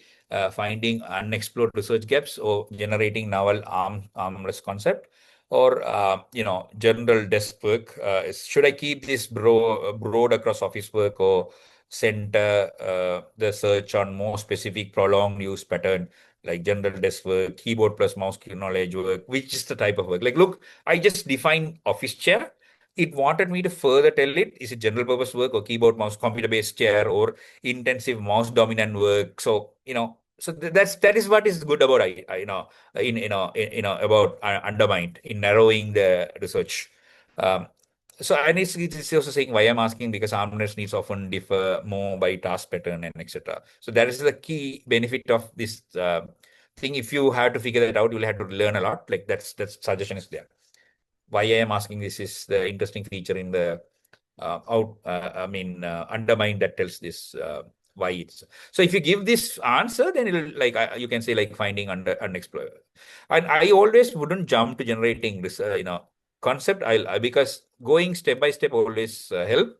That is known as COT, the chain of thought kind of process. Because if you just jump a few steps and ask AI, okay, you do that without me involved, but you give me the final answer, it's always not good. Especially the more complex the task is, that better to break it down and go one by one. Yeah, the same reason that you said, like it can answer specific questions more proper, More right? accurately, yes. And also it helps, like, for example, whenever I wanted to prepare a slide deck, first I go and tell, like, look, it's a 30 minutes, it's a topic, blah, blah, blah. But first give me an outline. And I'm not happy with an outline. I'm saying, no, this is not the outline I want. I want to start with this and I end with that. So first, after fix the outline, I'll go and say, okay, now let's create the introduction slides. So I create slides with ChatGPT, but I spend a reasonable amount of time. It is not a minute work ever at all, but it's a lot faster than how much of time I would have spent in the past. There are cases where it took longer than I started to do it myself, kind of on my own kind of thing. That is either it's a relatively open problem or relatively simpler problem. I'm like, okay, instead of asking you, I'll do it myself. I'll just Google and do it myself, sort of a thing. So as you can see, Undermine will not be happy. Like it'll be like, again, like, do you want their search to say? So you had to satisfy this. Then only it'll work. Yeah. So yeah. That looks good. Let's now open up the forum for questions. I thought I saw a question, but the person who asked the question has disappeared or deleted the question. I can't see it anymore. Yes, the question disappeared. Okay, disappeared. Okay, that's what I. They Maybe the can actually answer. type it back or like ask aloud, right? Yeah. Questions? Anyone having questions? Feel free to ask. I hope the demo with specifically Undermine was useful. I think it helps you ask more questions. I mean, it asks you more questions so that you can. So I have a few questions here until others type the questions. Shall I start on with those? Yeah, The please. first one is kind of funny, I think. So, I mean, we are very bothered about AI hallucinations, but humans also tend to hallucinate, right? So these famous research hallucinations. So when I call hallucinations in the research context, I mean these unexplainable or something that they get from unscientific or illogical way. So as an example, I mean, we all know from A levels that this Wheeler, the scientist, he dreamt of a snake biting its own tail, and then that's how they found the structure of the chemical called benzene. And we all know like how Ramanujan saw infinity, right? All these things are like kind of urban legends. And also, in Sri Lanka also, like somebody did some research about this chronic kidney disease with this kind of hallucinogenic way. So my take on this one is actually, okay, so humans also hallucinate, and those kind of hallucinations have helped science once in a while, though.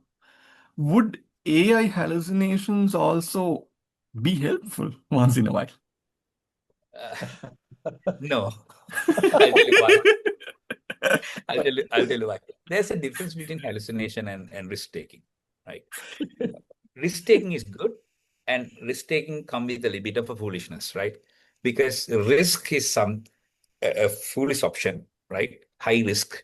There is a potential negative outcome. For an average man, it's a foolish decision. But for a scientist, it makes sense, right?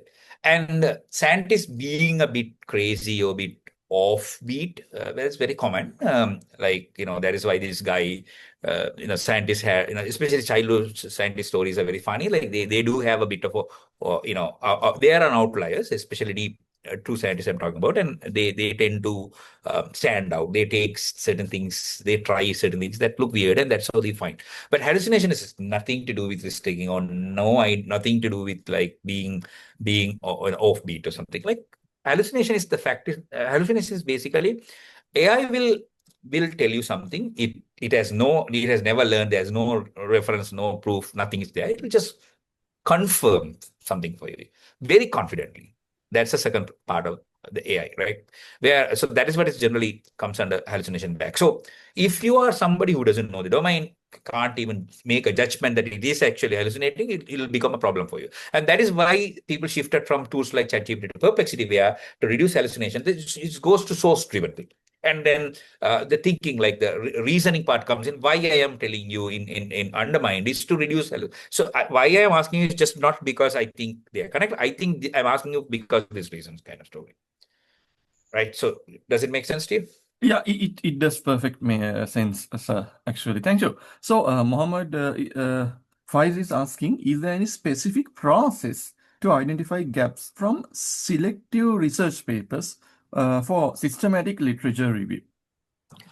All right. Systematic literature review, it means that you actually are going to conduct research about the past research on a topic. And then by consolidating all those research, you are supposed to give a contribution to the research community. That's very important. Some of the potential contribution that you could think of is, number one, you can basically list all the potential research gaps where people might want to address, right? Where you have read a lot of research papers about one topic, right? So you should be able to tell where the research has gone in the past, where it gone wrong, where it has not addressed, etc. Number one. Number two, you should be able to tell the groups or subgroups of research and compare and contrast the past research so that you can see which technique work better and etc. That is basically stitching the knowledge that should be there. So these are some of the potential outcomes. So you had to do that, number one. Number two, is there any specific process to identify gaps for selecting systematic literature? See, this is very unique kind of research. Unlike the previous case where we are trying to mostly find a new problem or try to find solutions for problem, that's engineering view, as I said. But here you're talking about, can I find a new research topic for systematic review, right? So the easy way out is that you first of all find what are systematic papers out there in the relevant topic. That is the first thing. And then from there you have to find out what is not being looked at, and then go further and find. As I said, in at least in computer engineering domain, now systematic reviews are being not entertained much, mainly because with AI tools there's a like roughly number, like a very large number of papers coming in systematic review, because it's a lot easier with the AI tools, and people discourage it. Now, selecting research papers, AI tool natively help you. There's a framework that people adapt in engineering discipline, because other discipline people are there, where like basically it starts by defining a bunch of keywords, right? And then you had to define a set of sources that you're going to search. And then it gets searched. And after that, you will say, these are the rules I applied to filter out the papers. Like, for example, you say, I filtered all the papers before this year's. I filtered all the papers that is published in conferences less than this much of H index or something like that, right? You have a set of filter rules that is acceptable. Then you filter the papers from that. And then from the selected papers, you conduct the literature review. Right, because it's very important to find the right source of papers, and most important thing is that you define a time span. You had to say that my literature review actually from January to March, because after that you will spend a month in consolidating the knowledge. By the time there may be 2 or 3 papers, so it's better to define the time frame of at which that you actually looked at this as well, because especially in our domain, papers just keep coming every week, might change the whole game.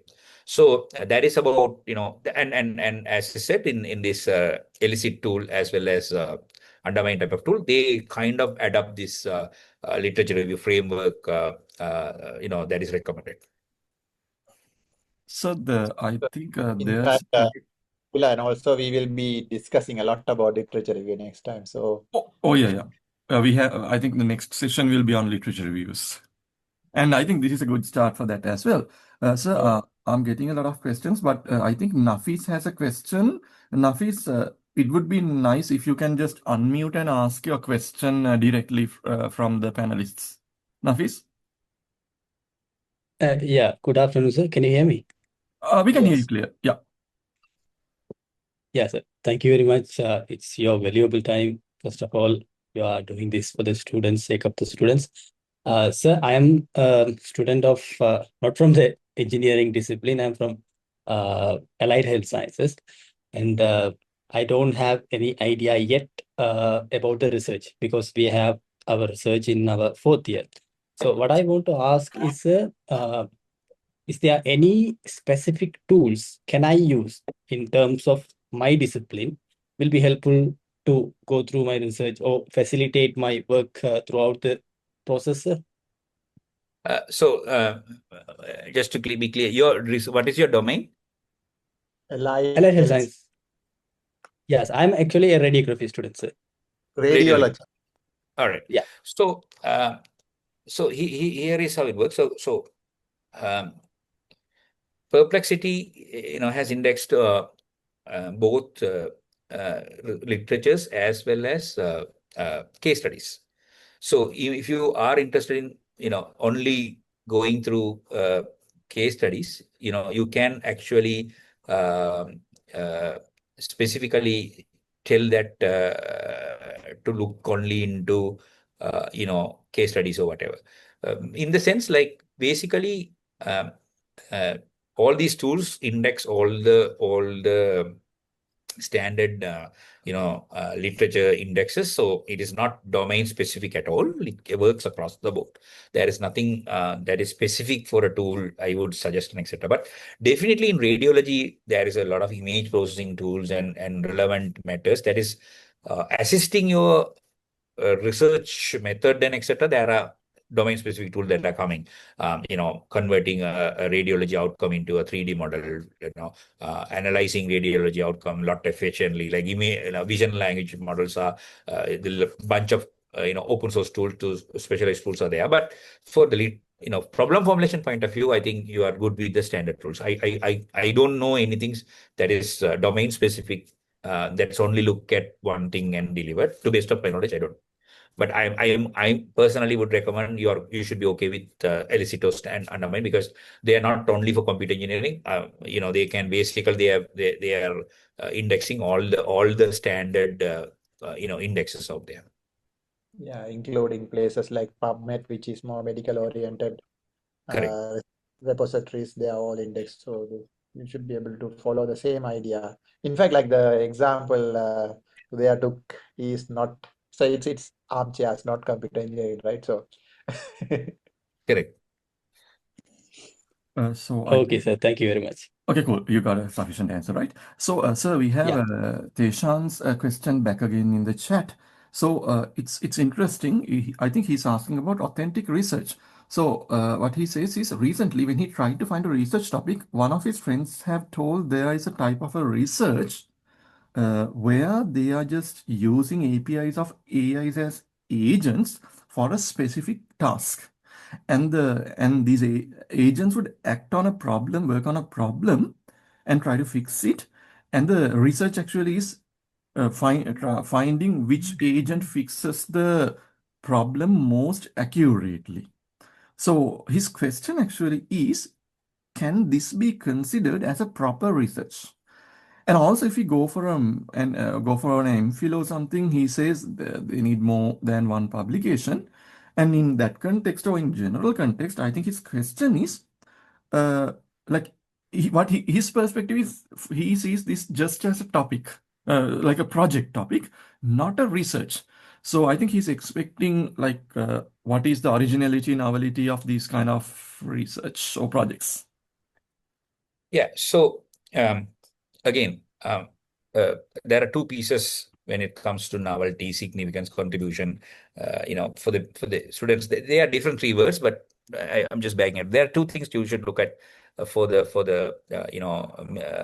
scope of the problem. Number one is it novel, as in, are you trying to solve a new problem, or are you trying to build a solution to a new problem, especially engineering? That's tier one. The tier two should be, right, you may are improving an existing solution, right? That is like, okay, I took an architecture, for example, some deep learning, you take it, okay, I'm like, okay, I will try 5 different, generalization technique on top of this, and looks at which gives the best results. A simple project. It is not an MPhil project for sure, right? If you are comparing A versus B and L, which works better, relatively lesser novel problem than the first one, right? However, it's all matters, like finally what matters is that, I mean, I'm just simplifying this at a very high level rubric for you, but what matters for this type of question is that what challenges that you actually tackle, right? if you really have a lot of challenges in evaluating these two, are you creating new evaluation metrics? Are you finding a general framework for evaluating agents in this context? So, that's where the narrative part comes, right? You might have done it, but are you able to convey somebody, hey, I am creating a new framework for evaluating agents. I have demonstrated my framework using setting 1, setting 2, setting 3.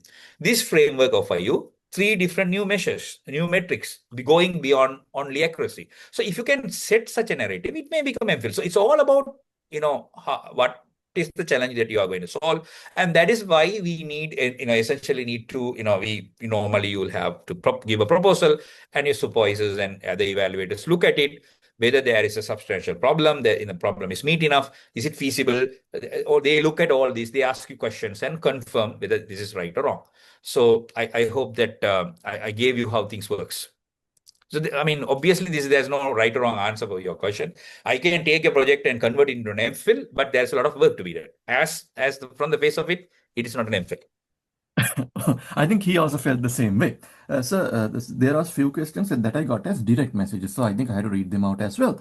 So Yehan is asking, can we use AI tools to make sure that the problem that I'm going to solve is not solved by another person? I think this is where you even started the discussion at the beginning of my research.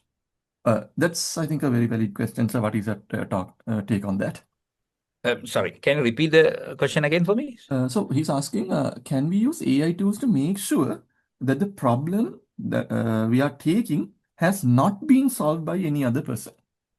It's basically literature review. Yes. So that is what is research kept finding is that, so AI tool, if you first of all, you should be able to express your problem in English language in a relatively simpler words, and you have to define the problem well enough for an AI to understand it. Then only you can vet it, right? So that is your job. If you misinterpret or you can't write your problem in a very correct way, obviously AI can't solve that for you. What AI will essentially do, if you ask this question, you can see some of these AI tools, they are like thinking and do. Now AI tool is, there's LLM, there are several layers in between. There's input come from the user. They just figure out, okay, but how do I break this down? What they will do is, first of all, go and search with multiple keywords. You can see that in ChatGPT, etc. What keyword they use, also they show you in the progress and etc. They will go and hit the search index with multiple keywords relevant to the whatever that you explained about your problem, and see is there any research paper that is having a hit at it. They will most likely, when you ask this question, they will most likely come back and tell you 3 or 4 papers relevant to your work and say, hey, look, this guy has done this work there in France, this guy has done this work 5 years back, type of things, right? That is not going to be a black and white answer ever from an AI tool for you. You still have to make the judgment. By looking at it, am I novel or not? But they will give you the closely, like if you say, for example, instead of that, if you say, this is the problem domain I'm working, can you give me the top 5 most recent papers? Then that will help you to make sure that, is it novel or not? Or rather, more formal literature review is the best way. AI will not let you skip a formal literature review. You can't skip that step. You have to do it. You have to understand all the literatures one way or the other. At what level? That's different. That's a different engagement. I think literature review people will help you. Next session will tell you how to, process 100 literature versus 5 literature versus difference. That's different. But you can't skip literature review. Problem formulation start with that. Thank you, sir. So actually, Buddhika has posted a question. I really believe this Buddhika is not the Buddhika that works in my lab. This is a question. I'm lazy to write a thesis with my own words. Can I use AI for that? Which one may support me? So, right. Roshan, sir. Yeah. See, there is no policies outright that has been said no AI tool yet by some universities, I believe. Whereas some universities have put out some policies. The way some universities have no policies yet been drafted. Some universities clearly put out a policy saying that you can use it, you cannot use it. The majority of the universities I have seen give a recommendation about AI tool use, right?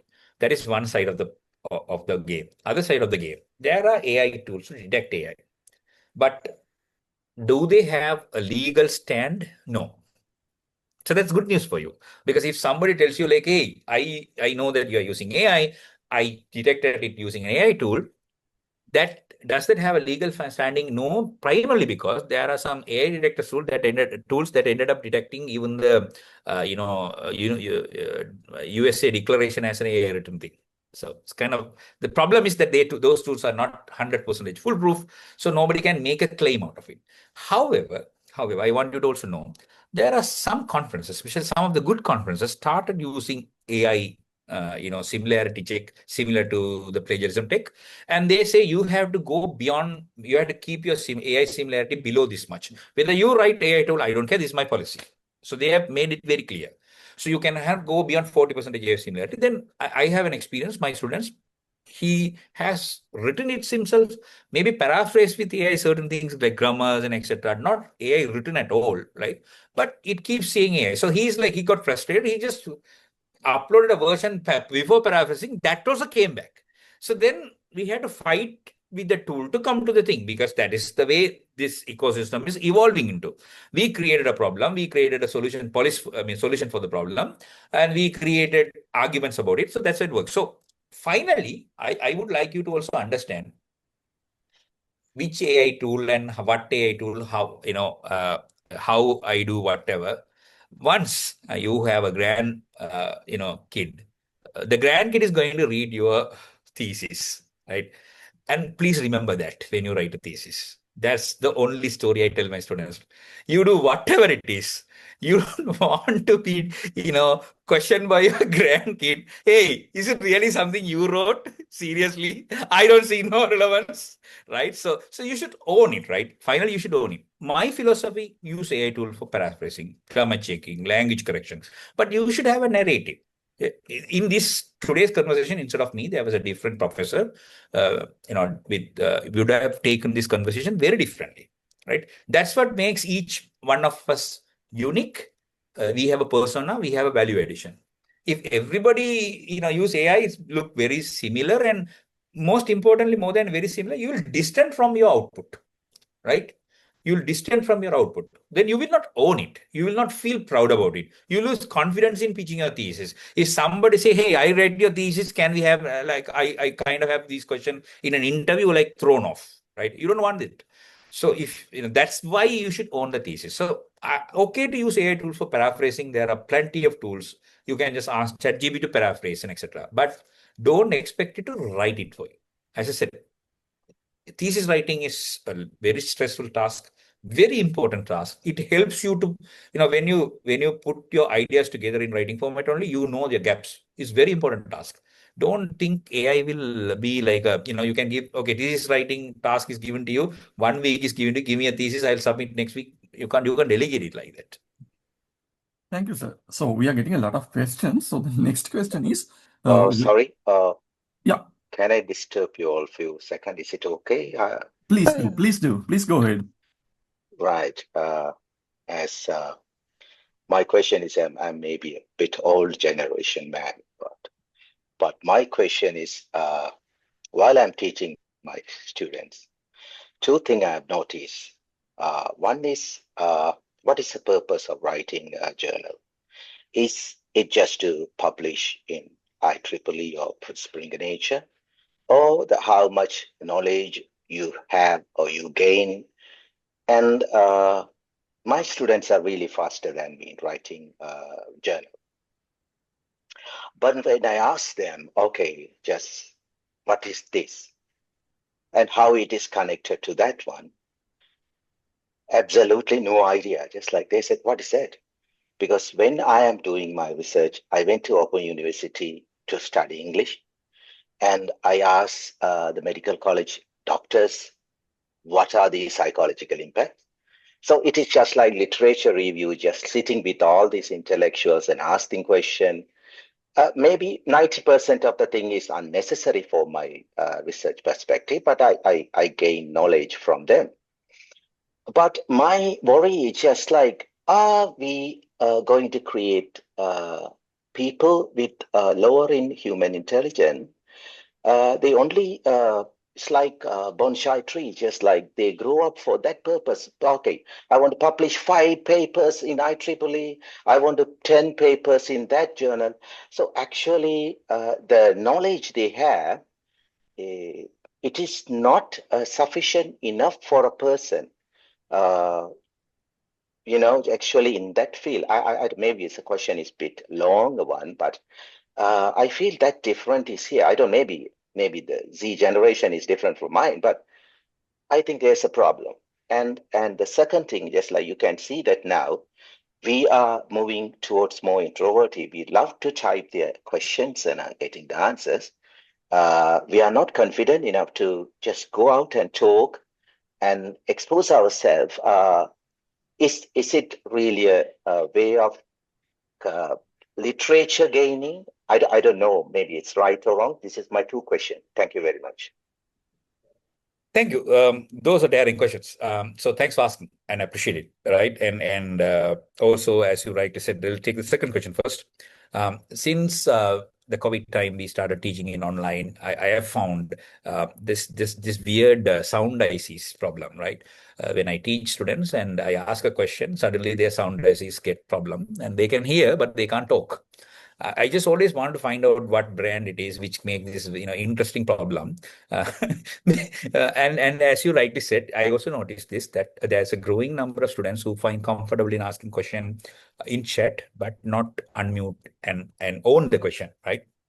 We are creating, we are not able to successfully create a large number of students who happily own their opinion, right? As an ecosystem, we need to relook at it. Yeah, definitely, we need to relook at it. How we can create a society, especially the next generation, which can ask a voice out their opinion, questions in an open manner by owning, in a live manner. But they like to chat. They are okay to post in their name. So it's not about completely ownership in that sense, right? But dynamically, they are not willing to face it, I believe, for some reason, right? So that's a very important angle separately. Has it caused by AI, or is it multi-factor issue, or is it like because of this 1+ years of online learning that we put ourselves into, lockdown for about a year? Has it because of that? I think that's an interesting study. Humanitarian people have to look into. Not an engineer like me can really answer that. But definitely, I'm also feeling that there's a concern there. Going back to your original question, yes. One of the issue of AI tool could be that over depends on it towards AI tool. So what happens is that you kind of unlearn, right? So your brain is still active, and they still make connections and still burn connections and learn, right? That's how the brain works. So if you stop using a skill, it becomes you forgot that skill as well, right? So that's definitely a potential is there, especially those who are willing to take shortcuts and who always want to take shortcuts and take forward, they will do. That is there's a human nature, and this technology has made it easy and also accelerated that sort of laziness. While some people find it easy, useful, and etc. Ultimately, it's, as you rightly said, research is like, you should own of what you have actually delivered and what you have found out, right? There is always a discovery in any research, and that's something that person should be like cherish about, right?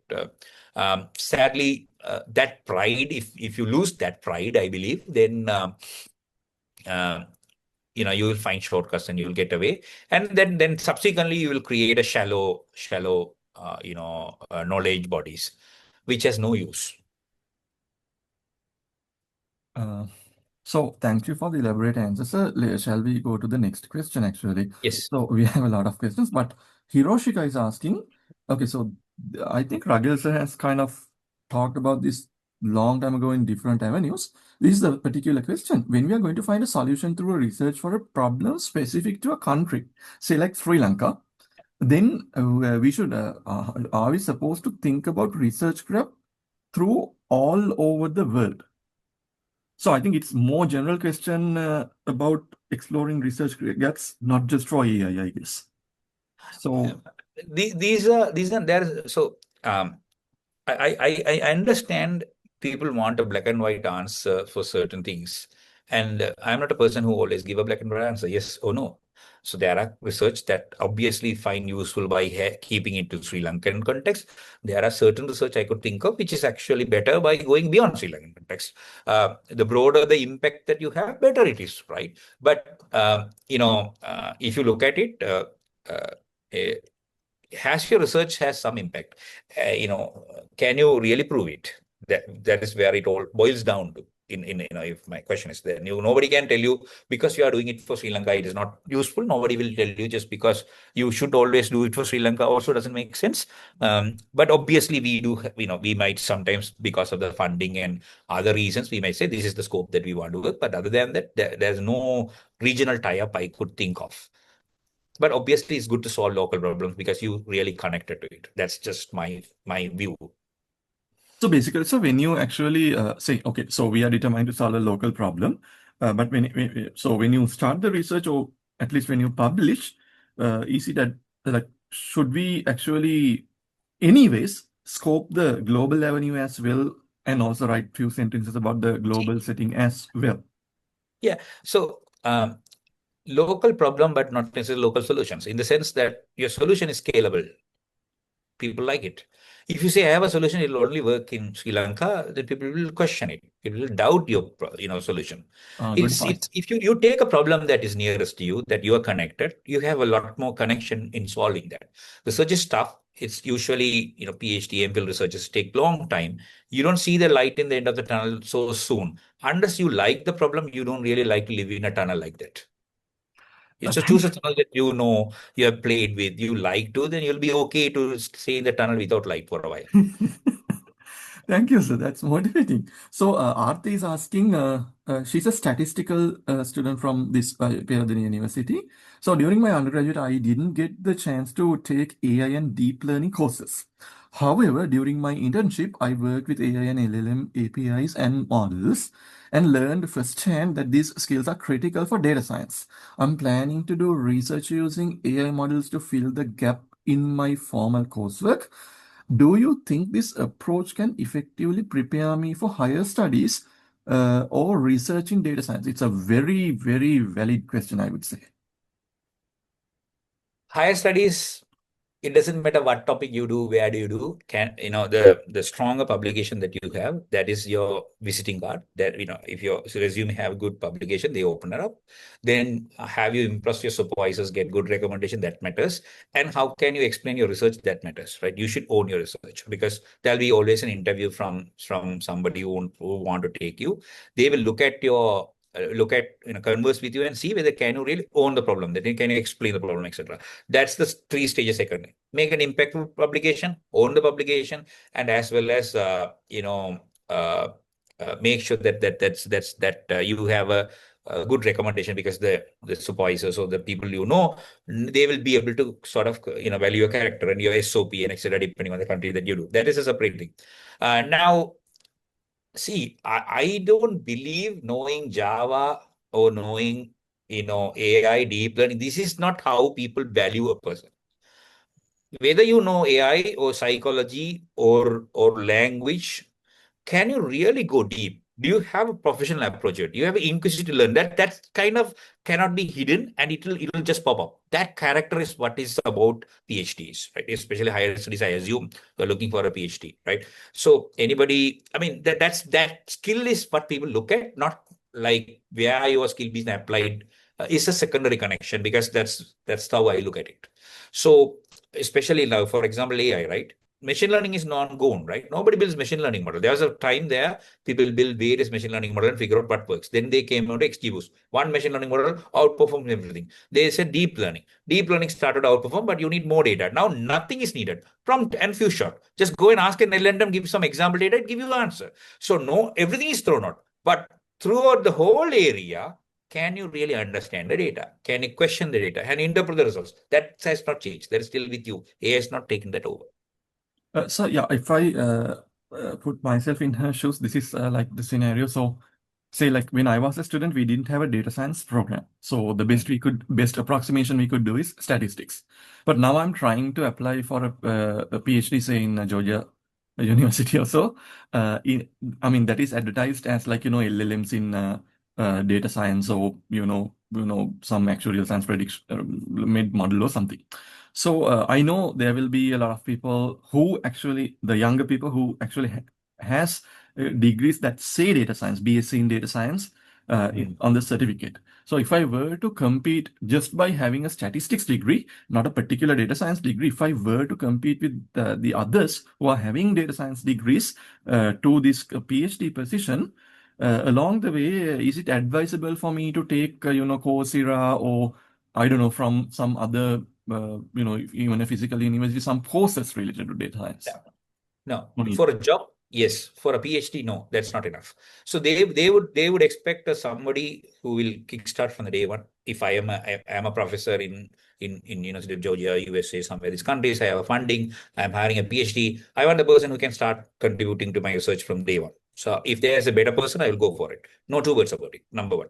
So if you really aspire to cross the border, you're talking about sort of let me put it this way.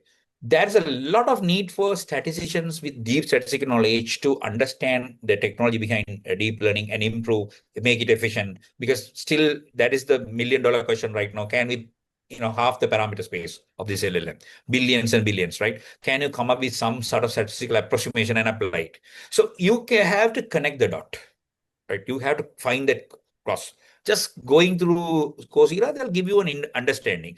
It's more like you are endeavoring into a relatively connected but different domain. So Coursera is not enough. If you make a publication, you're strong, like, okay, I understand LLM may not be deeply to this extent, but with my strong understanding in what I learned in my undergraduate, I'm connecting and impacting, then that's what a supervisor would like. Thank you, sir. So I'll try to go quick. We have, 7, 8 more questions. So Bimbara is asking, so since AI is trained on existing work, can it really help us move beyond known gaps and discover completely new ideas and beyond these already known literature? New ideas is completely thinking out of the box. That thing I have my own twist at it, as in, like, the Apple former CEO's famous quote is that connecting dots. Right? You learn something here, you see that, and can you connect two dots? That's what his LLM is good at. We know that. So it'll find an interesting math equation there, and it'll try to apply it to the LLM. Some other statistics model apply to language. So it connects the dots based on query you can do. Can it completely create a new scientific arena not known at all? There is a question mark. People still have not been able to neither prove nor disprove, because the generative versus creative questions we already had. So existing research gaps in the all known domains, it can very well identify. But connecting dots also, you can connect two distant dots, right? If I have been asked to connect dots, I will only connect dots with my experience in statistics, my experience in language, my experience in AI. That's it, right? I will not bring psychology, for example. I have no idea. But AI might be able to bring a spin on that because it knows all the domains right now in the world. No, that is how it outperforms human. Creating new is still a question mark. Okay, so there's this other question, Kojitan. What are the current academic standards for incorporating AI-generated content into research reports? So I'm combining two questions, actually. And are there standardized tools or established processes for verifying its use? I think you already kind of answered this question. Yeah, verifying, we have already kind of answered the question. I have given a link that is actually very formal literature review paradigm that is nowadays people are recommending. You had to find a literature gap and etc. There is an evaluation of research ideas also we already talked about. What was the question? First question again? So it's about what are the current academic standards for incorporating AI-generated content into research reports? AI-generated content into research reports, what are the academic standards? As I said, it varies between university. You better read your university guidelines. Some universities completely block it. Some universities allow it with citations and etc. Some universities have no policies yet. So depending on which university, what is their stand only, you can work. So I think, FIAS has like a similar idea or experience. So what he does is he would use AI to summarize papers and paraphrasing and everything, but he never used the words sentences as it is. But what he has experienced is whatever he, kind of do in that process is flagged as AI in Turnitin. So how Yeah. can he combat this issue? That is Well, here is the deal, right? If you take a paragraph and ask it to paraphrase, right, it'll paraphrase in a default way, right? You tell it like, look, this is what I've written. I only wanted my way of doing it, right? When I do, if I am you, I'll first ask it, suggest the spelling and grammar mistake for this paragraph. That's my first prompt would be. So then I'll go and fix spelling and grammar. And I will also, another tip, I'll tell it like, look, I go for US English, not for UK English, because this is one thing. There are words that correct for this and that. So I always clearly say, look, correct it according to US English. Tell me only the spelling mistake and grammar. They'll give, I'll fix it. Then I'll go and tell, look, is there any major flow in this paragraph? It'll give me. Then I am asking like this sentence, I feel too long. Can you help me break it down? Right? I ask AI like, hey, there is a connection between these two sentences I need. I couldn't think of a better one. Can you suggest me? That is how I converse with AI. I don't delegate my work. Here I'm like, like a buddy, right? That's research buddy experience helps you. If because and even when you ask you to paraphrase, you can say like, look, I want you to paraphrase, but don't paraphrase like a Britain thing. I'm a Sri Lankan student with this stage. This is my style. So don't overdo this. You can tell AI to not to overdo. That's another way to do it. But as long as you are owning it, you should be fine. And as I said, AI tools also not completely bulletproof. They are not 100% accurate. They are known for their own issues as well, and you had to deal with it because we have created this tool. This has been given to access. They also have to block somewhere to make it more authentic. So that's where the situation is right now. Thank you, sir. So basically, there's another scary question. Using AI, human can create agents, and now they are already writing softwares. Likewise, can we completely automate research process? I think the anonymous participant is asking whether RA's students can be replaced by AI. I think this famous statement starts way back, several years back. Will AI replace humans? No, but human knows AI will replace human who don't know. That's what the simple answer is, right? That being said, I will give you a very interesting simple story. It'll take a minute. Way back, way before LLM, way back, right? There is this tool from Harvard where when I'm talking about like decades ago, right? When I was still a PhD student. What they did was, they trained a tool only on computer engineering research papers, and it can nicely write a research paper, right?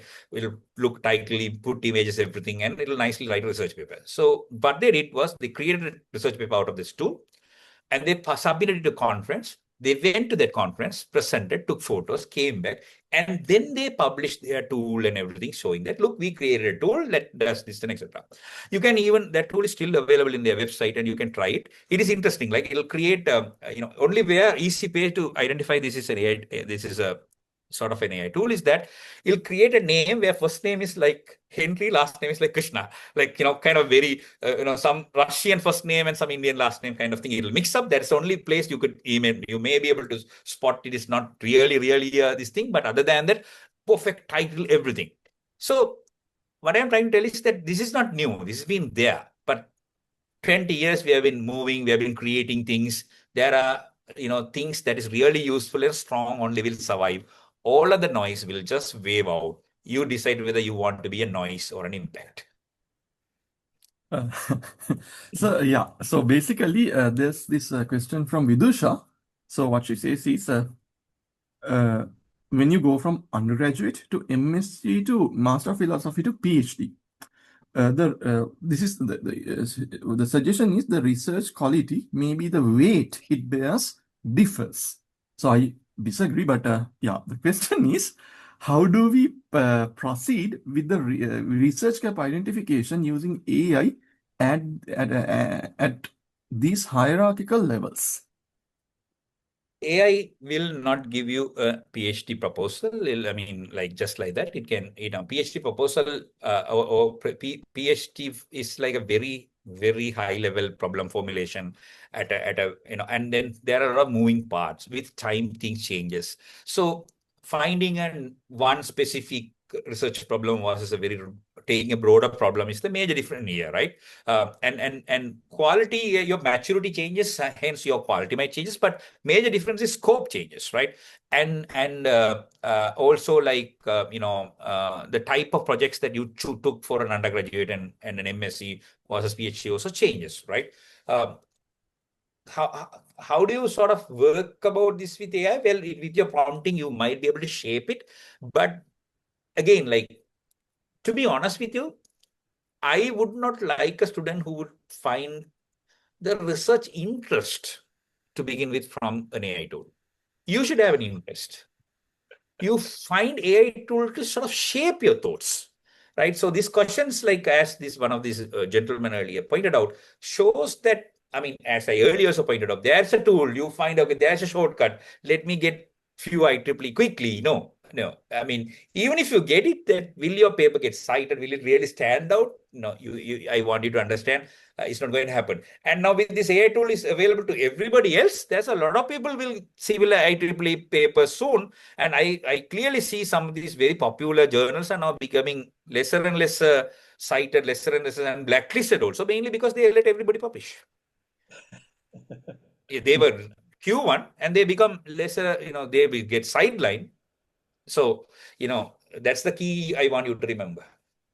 Thank you, sir. In the interest of time, I will make this question the last question. It's kind of funny and maybe insightful as well. Isn't AI also human-made system? We kind of think it as an alien, and we tend to believe everything they say. So okay. That's funny. Yes, it is. So because it's an alien, we tend to believe, is it? So That we is believe a aliens? suggestion, actually. That is a suggestion. Yeah. It's like basically, if AI says something, we believe. If a human would say the same thing, we wouldn't believe. So, but yeah, okay. So if we know that it was generated by alien, I don't think I will even believe this much. Well, so AI is hyped. People believe AI because it's hyped and there's branding attached to it, right? When Google says it's true, but when your wife says, probably that's where it becomes more true than Google, only place, right? So there's a lot of branding attached to it. This is commercial tools that are putting a narrative, and we buy into that. And they also do a lot of research in how they present and etc. to convince you they are believing. Number one. Number two, the language they choose. We have a certain psychology, the type of English the people talk, the word choices. When they talk very complex, as Roshan mentioned earlier, like you try to write a very difficult paper, that's not really success, right? But we see a difficult paper. Difficult to understand is a complex research. That is not true. That's not always true. So that is another reason why we tend to believe AI. The third reason, which is to me makes sense as well, why we believe AI is more true, is that AI connects too many domains than us. Human can connect. That is one of the reasons we believe AI is true. But is AI is true always? No. That's why very important to have a judgment skill. So you need to have a judgment skill.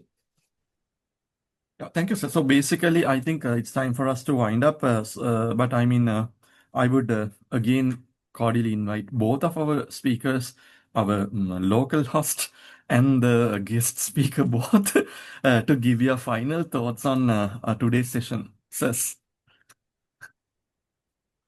I'll let Yeah, yeah, sure. I enjoy the Q&A primarily because it's very, it's not often we get this many questions for a lecture. So and thanks for the audience to stay this long, because it's a couple of hours and we keep debating about attention span, and I think that's they also made this conversation a lot more interesting and successful, and most importantly motivating. And again, thanks Kapila, you you did a good job in hosting this. It's a very important series. Thanks for putting this together. I know it's a lot of work on a weekday, late hours for an academic to step out of their regular thing and do this kind of conversation. Very important, vital. So appreciate your effort, and thanks, Prof. Roshan, for inviting me. I do really enjoyed, and looking forward for more such productive discussion. And thanks a lot. Yeah, Thank you, thank sir. you, Kapila. So, Roshan, sir, your final thoughts for the day. Yeah, thank you, Kapila, for putting this together and inviting and I mean, making our life easy, and Udaya for accepting when he just asked and coming and sharing your thoughts. I think it was like very productive and also to the point, and we kept it as casual as possible so that it's interesting and like not very formal, academic and whatnot, right? So that's the whole idea of doing it like this. And then I think the participants got a lot out of it. And also we are recording this and also be sharing so that there'll be a lot more, it will be useful, I believe, the area. And that's the whole idea, yeah. And next one is going to be literature review, more tools and more people. Let's meet again. And thank you for this, yeah. Kapila. Yeah. So Yeah. to conclude, sir, I think when we had the very initial discussion of having this in-depth series of research-related AI tools and everything, I think what we discussed was, I think what we discussed was shouldn't be just introducing AI tools. We need that part definitely, and the live demonstrations and everything, but we needed the bigger picture and the deeper picture from authentic researchers. I think our first guest, Professor Udaya, actually fulfilled those requirements way exceeding expectation, I would say. And now I was tracking, usually when these kind of things are happening, sessions are happening, people join and they just wait for 2-3 minutes whether everything aligns with their interests and leave. I think we only left 4 people, all the other stayed.